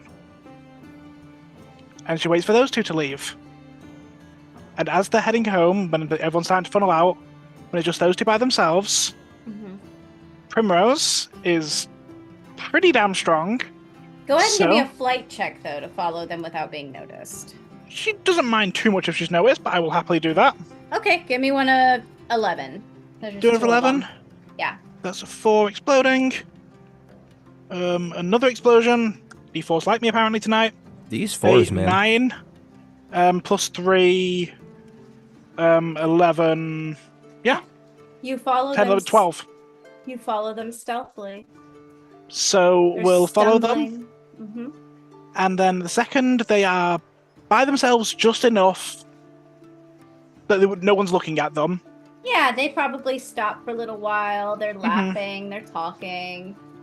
Primrose will then use her power. Okay. Primrose, you're going Which- to take out your vial and take a drink. Yeah. Which freezes time. Okay, for 30 seconds. So Yeah. let me go ahead. She only needs a couple. Oh, you only need a couple. Oh. Okay, ready? Are you ready? You already know what you're going to do? So do you want me to describe it? Like, how are we doing this? Yes. Go ahead and do Do we- that. And go. Okay, so Primrose is grabbing both of them. Primrose is brawn and strength are pretty damn high, so she's going to drag both of them off into the woods where that aforementioned bear cave was. And she is going to butcher them like a bear would. No subtlety. No, they walked Okay. into the forest looking for the child at night. Do you Who- care the that town- they're screaming? She's doing it in the middle of the forest where in a bear cave. As if they know their child... The town knows that child frequently goes and plays in the forest. Okay. We know the parents are drunks. They couldn't find their kid. They Yeah. went to look for their child in the woods. Okay. The last thing Primrose said to the young girl, it's a doll's job to protect little girls. Oh my gosh. And just to clarify, there's Primrose is able to do this in 30 seconds of time. No, stoppage? she's just dragging them away from public eye within 30 seconds. Yeah. And then That gotcha. she's getting them to a place where they won't be heard, basically. Gotcha. 'Cause no That one makes She ever, sense. wants- no one ever goes into the forest. Yeah. Yeah. She wants them the time to be moving as she kills them. That's a Alright. different thing. You know, you use your power, so I don't think there's much. And you're not trying to be subtle about No. ripping their throats out. So I'm not going to make you roll less than 6 because that's Again, not. she's not ripping the throats out, she's doing it the same way a bear would. So it's... Oh. Primrose is also a fashion designer, so she has a pair of scissors. There's slashes across the gut. There'll be a bite on them, but very clearly covered with slashes and stuff, so the bite is completely invisible by the time anyone will see it. Yeah. Small vial of blood, and she will leave it in the cave, ideally next to a sleeping animal. And then she'll leave. Ooh. Okay, give me real quick. Get me a brains check of 12 to try Yeah, to sure. find a sleeping animal, like tracking Yeah. or something. That's going to be a 12, do you say? Yeah. And I'm going to use the last 2 adversity tokens to make that 12. All right. You find the tracks that lead to a bear cave, and you leave them there. Just a second. I'm gonna turn on the light in this room. Go for it.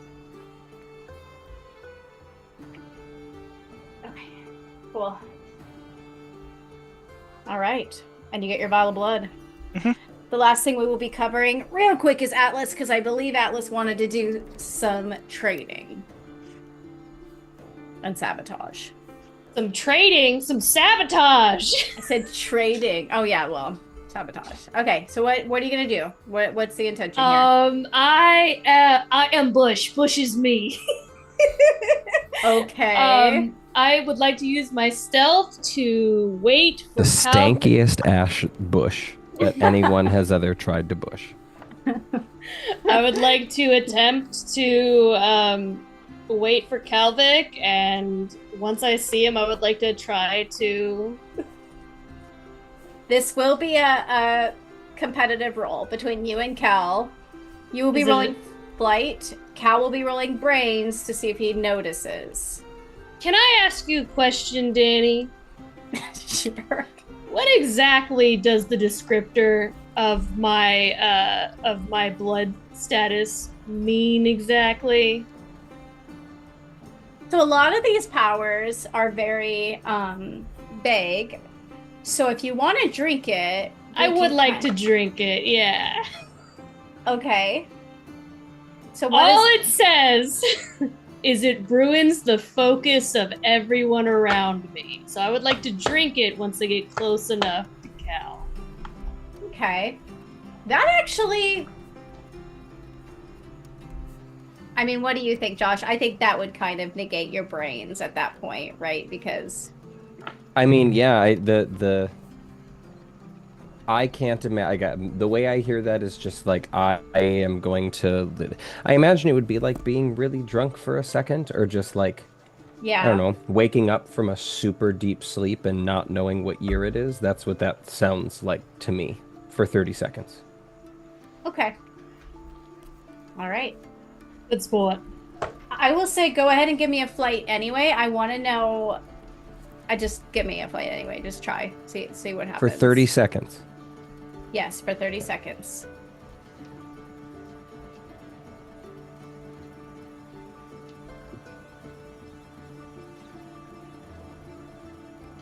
I've rolled my flight.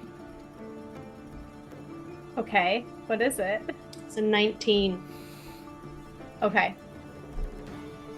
You do stealthily, quickly go in, replace the vial of blood that he has with pig's blood. I assume that's what you wanted to do. Yes. Okay. All right. And you all make your way back to the manor. Probably you can jump back into the portal that is still there. You reappear back at the manor. Let me go ahead and change the music.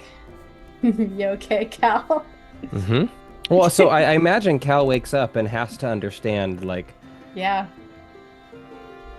the fuck was that? I guess, do I have to roll to put together that somebody may have used one of, like, that doesn't just happen out of nowhere. One of my fellow competitors just fucked with me somehow. He's probably, like, checking Yeah. his own shit. Does he realize that the vial of blood he had is not the vial that he had before?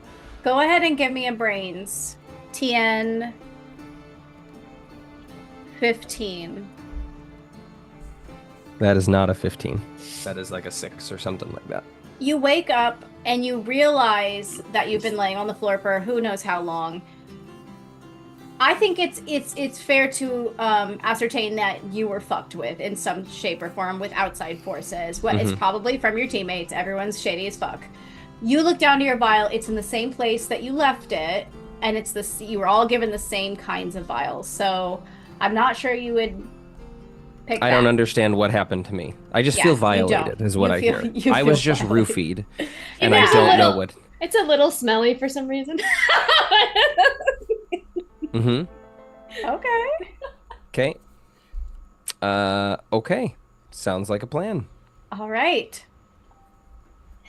You all come back into the parlor, and you just hear the, oh, God, what is that smell? Pardon me, and I just rush back to go to wash myself off. Nope. Come back. You come, yeah, I assume you come back. Who's saying this to me? Belladonna. I look at Lazarus. Lazarus, if you wouldn't mind, may I go wash myself off real quick? You must come here. How inopportune. Okay. Okay. You all stand in the parlor, and your sires, or I'm your still openly nominators. bleeding. Yeah, your nominators look like they're a mix. Okay, so let me explain each one. Belladonna's kind of got like a smile. She's pleased with what you've done, but you can tell she's a little bit like she's got opinions. Aurelius, your nominator looks pleased, but also looks like he has things to say. Lazarus looks pale. He is looking up and down at you, just like, oh my god, you just killed a person. Did I though? Did I? Nobody saw me. Syndra is She could have had a seizure, bit her tongue off, and there you go. Snapped her own neck. There Turned you go. her head backwards. Had on a her own. snow, Isn't she a fell. particularly- She Luella fell. isn't a particularly good doctor, so if she's doing the autopsy, you're probably gonna be fine. Syndra looks a little annoyed, and Algernon, your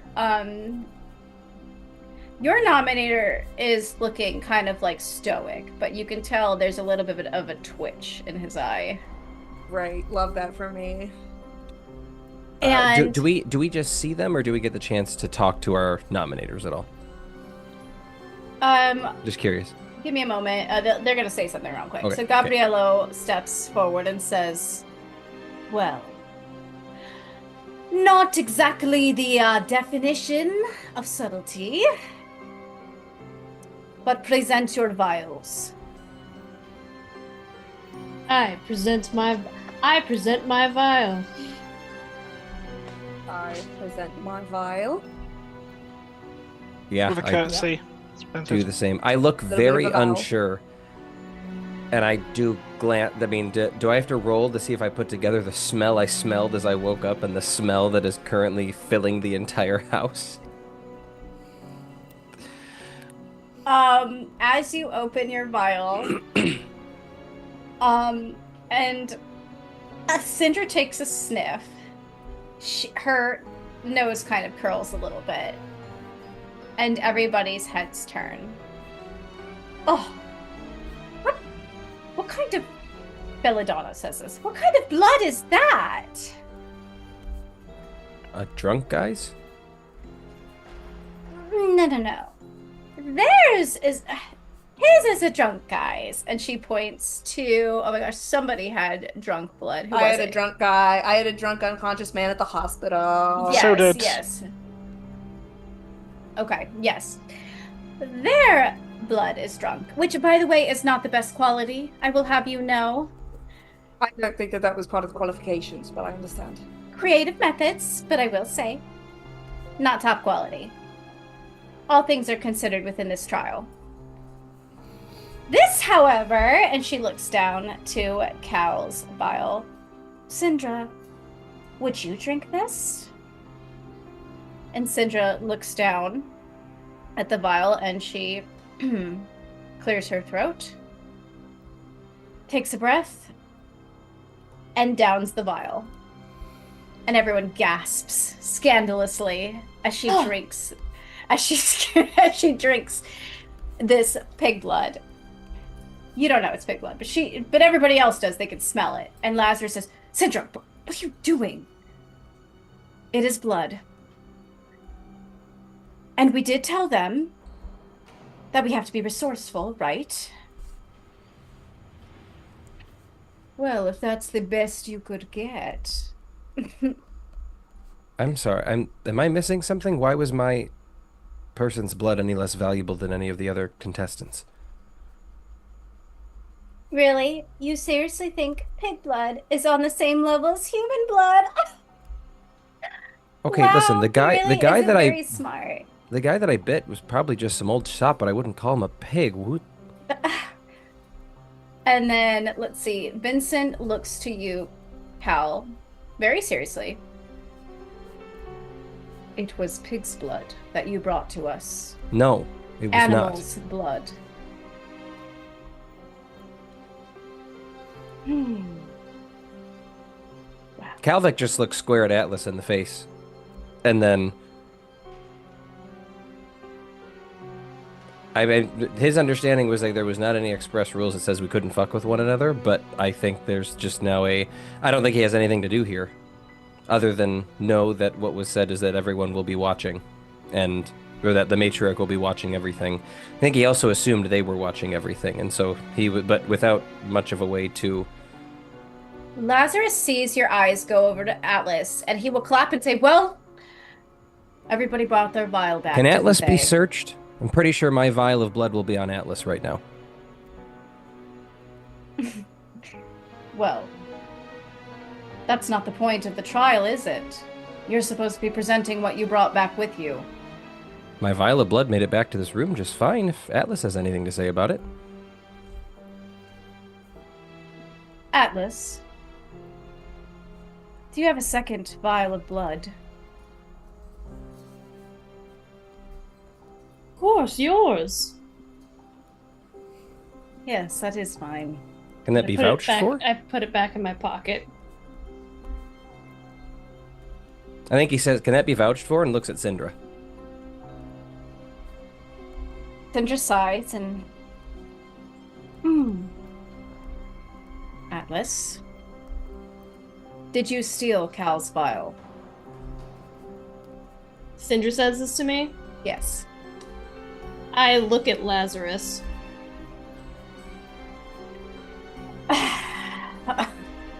Lazarus, are you... Ask him. I don't see the point in it, really. I mean, is this not a trial? Is this not a competition? If he stole your blood, then... Or sorry, if they stole your blood, then better to them, yes. I hate to interrupt any of my betters, but it does seem like there's a great deal of argument, and perhaps the people who are serious competitors would like to move to the next challenge. Everybody... The vampires stop for a moment, almost like they're receiving a message. They close their eyes, and they open them. And Belladonna says, "Well, it's time to move on. Everybody has brought back the vial. If you had not, well, it would have been bad consequences. Cal, your pig's blood is disgusting, but it's still blood. However, it doesn't give us a very positive view of you, so moving forward, try to do better." And Syndra looks infuriated as she just... You can tell she's kind of being overridden in this situation. Then let's move on. Come to the door. Well, go clean up. Let's have you guys clean up, and then we will go to the next trial. As I pass Algernon, I'm going to whisper, "Seems like you've underestimated the toddler." And I will continue to walk forward to go wash myself off. I'm going to, as Atlas struts forward. What is Kelvik doing?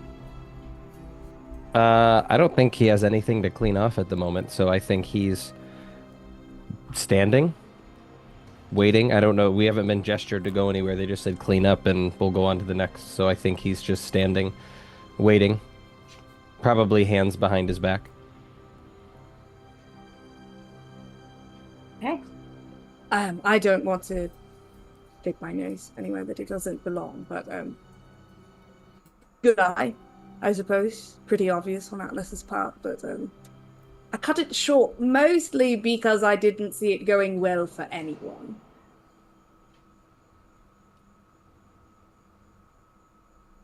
I think Cal probably just looks and gives a curt nod. I want to give you the same knowledge base that we all have. Atlas isn't going to stop. No, I pretty much picked that up. Thanks. I'm going to go shower because I'm covered in blood, but I will see you soon. You wear it well. Oh, thank you. I appreciate it. Atlas, are you going to the showers? Why? Why would you ask me that? Why would you ask me that, Danny? Because I assume that's where you're going. I mean, I'm gonna go to my room. Raid. Oh, do we? Hello, Raid. Hello, 2 minutes ago, I just saw this. So yes, you're going to the showers? Yeah, I mean, I was gonna go to my room and shower, but I'm questioning that now. I was gonna Go go to clean your- myself off. Okay, you go to your room, you step into the shower, and you see a shadow Oh. standing outside your Do shower. I see a shadow? Yes, Is it the silhouette of a god? it is. Oh my god.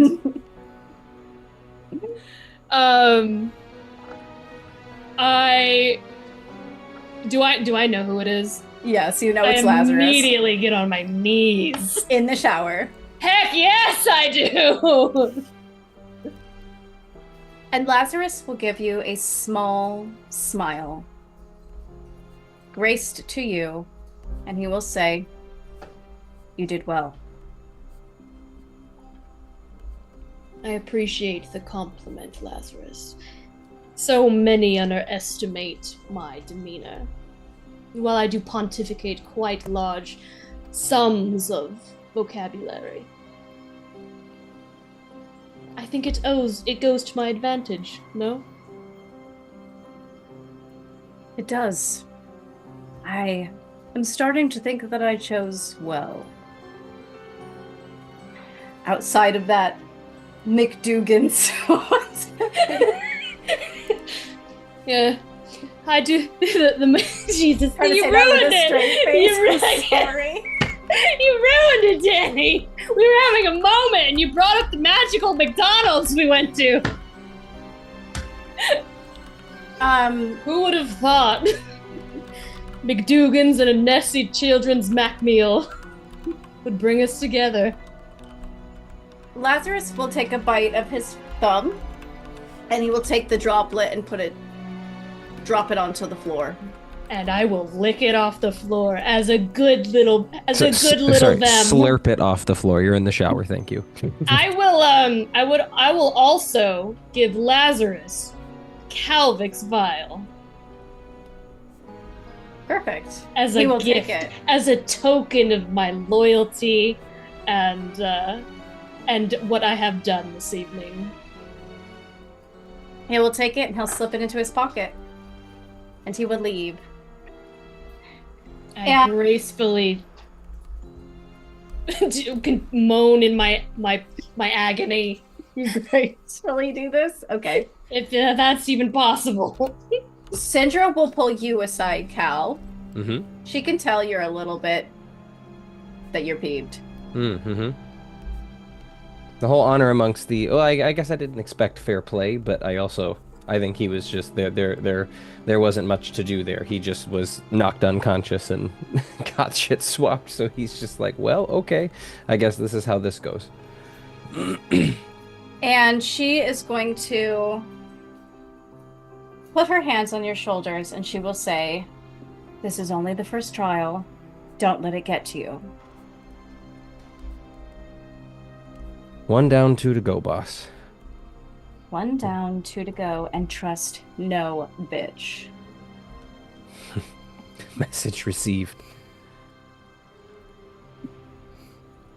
I would definitely be cautious of all of them, but watch Aurelius. He definitely impressed everyone the most with his blood. Yeah, I understand that he's the biggest threat. All of them can be a threat, obviously, but Belladonna's doll is also... I don't trust her. I don't trust any of them, but I think she would stab you in the open. I would agree with you. 98% of the time. 98. So you have Trust me. plans. Trust me. Aurelius is the person I need to worry about right now. And Atlas has a death note. Okay. On to trial 2 then. On to trial 2. She nods. And she walks back into the main room. Trial 2 will be introduced tonight, but we are ending in about 10 minutes. So we will be not going through all of it. We will have to do some major zoom in the next Okay. session. Yeah. Okay. When everyone recollects themselves back into the parlor, this time Syndra will lead you all to the study. She will say, "Follow me. We are actually going to be doing the second trial in the study."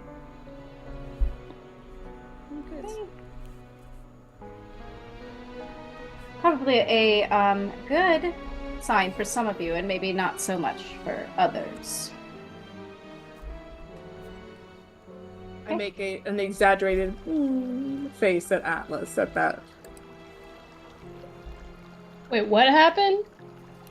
They said that going to the study might be less fun for others, and I made a, it's gonna be tough face at you. You walk into a grand study. It is like part study, part library. It's very large. And in the opening room, you see a large table with chairs around it. You see papers piled on the table. You see quills, a candle lit over a map spread out across the table, and chess pieces on each side. One set of white and one set of black. Take a seat.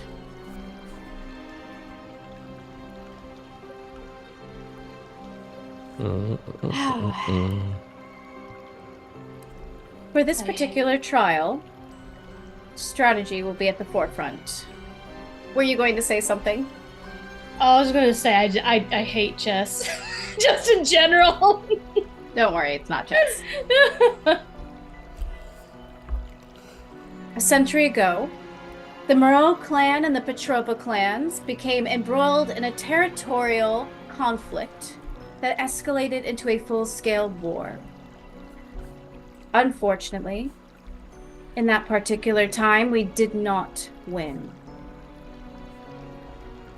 In this trial, you will enter one of the last battles recorded from this war and show us what you would do differently. This trial will assess your strategic skills alongside your capacity to adapt to stressful or rapidly evolving circumstances. Now, if there's nothing you would like to say, I would like you to put your hand on one of the black pawns on the chessboard in front of you. One finger. Yeah. I grabbed the king. Oh my What a god. dumbass. As someone who's actually played chess before, Algernon is going to grab the queen. Clearly, Cal some of grabs you a cannot pawn. follow instructions. Oh, you said a black piece. I thought we just had to grab a Black- black piece. Specifically said a black I think pawn. they said black pawn. Oh, I'm sorry. I thought you said black That's piece. okay, it's a bold move. Oh, well. I solved your riddle, wizard. And Lazarus goes, "God damn it." Yeah, Lazarus is back here like this, and Syndra just rolls her eyes, and Vincent kind of snorts a little. And all of you get placed in front of you, or get placed, I think, in your hand. A small... Oh, by the way, I would like to establish also all of your +3s go away. It has faded. Ah, I'm gonna Oh, miss wait, Well, that. I'm the very trial- excited about not immediately failing my flight checks now. Yeah. So the vampire effects have worn off at this point with the trial. However, all of the sires do come up and put a small wooden wand in each of your hands. Or in your pockets. It's one of the training wands that Cal had been given, I think, in year 1. They don't have bonuses, but they allow you to do magic. Okay? And you will start to feel heavy, woozy, and your heads all fall forward. And the study starts to fade away, and the sound of your sires speaking to each other fades into the background as you start to hear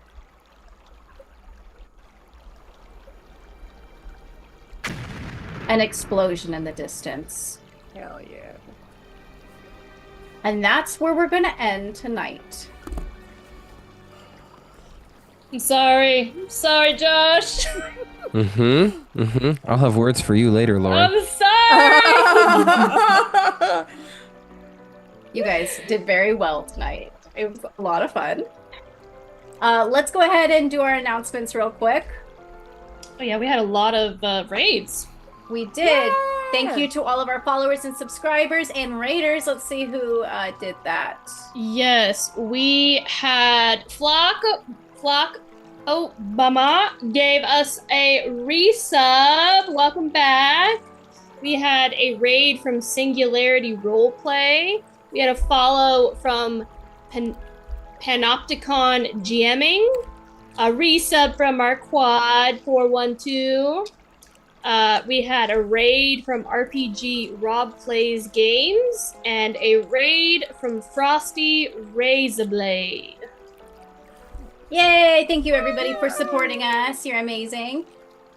Follow us on social media. Remember, we do have a Discord. We are on there in the Kids on Brooms chat, partying, posting weird stuff all the time.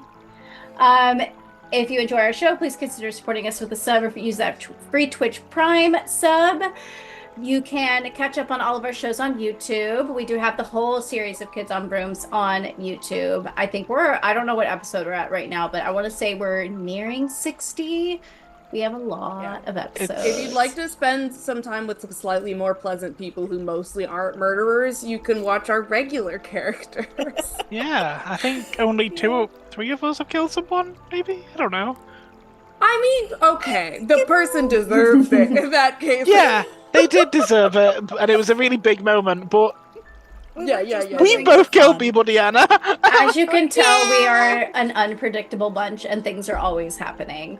And some you just cannot see coming. And I would like to give, Majestic Goose a plug. Is there anything going on with Majestic Goose? Yes, this week is a Crits and Knits week. So on Wednesday, we're going to be doing a Just the Knits, because last time we did our big wrap-up Q&A for our Campaign 1. So we've got a little bit of time where we're doing our Just the Knits, lots of just chatting and hanging out while we are planning and plotting for Campaign 2, which will be coming soon. So stay tuned for that. Keep an eye out and go check them out. They are amazing. They're so much fun.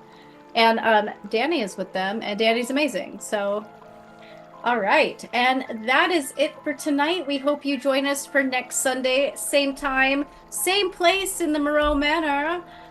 This is a 2-session one-shot. And It's a two-shot. It's a two-shot. It's a Allegedly. Allegedly. We're hoping to stick with that. Cool. Yeah. That's usually how it is. We just love playing with each other so much that it's like, I somehow just have to murder 4 other people before the end of next session. I've done nothing to you.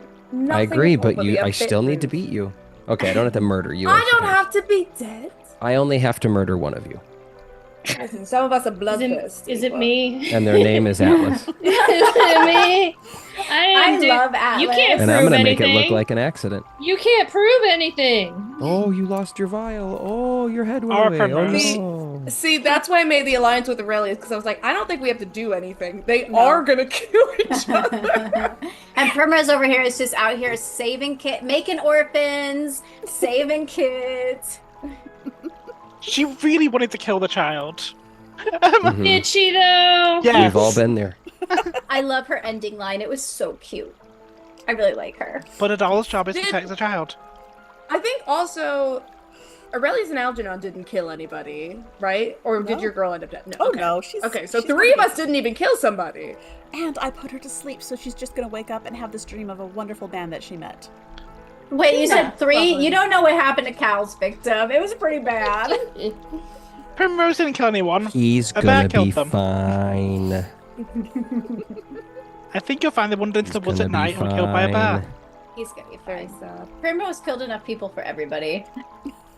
And that's just the start. Oh man. Okay. Well, see you next Sunday, everybody. We'll be here. Bye. Bye. Goodbye.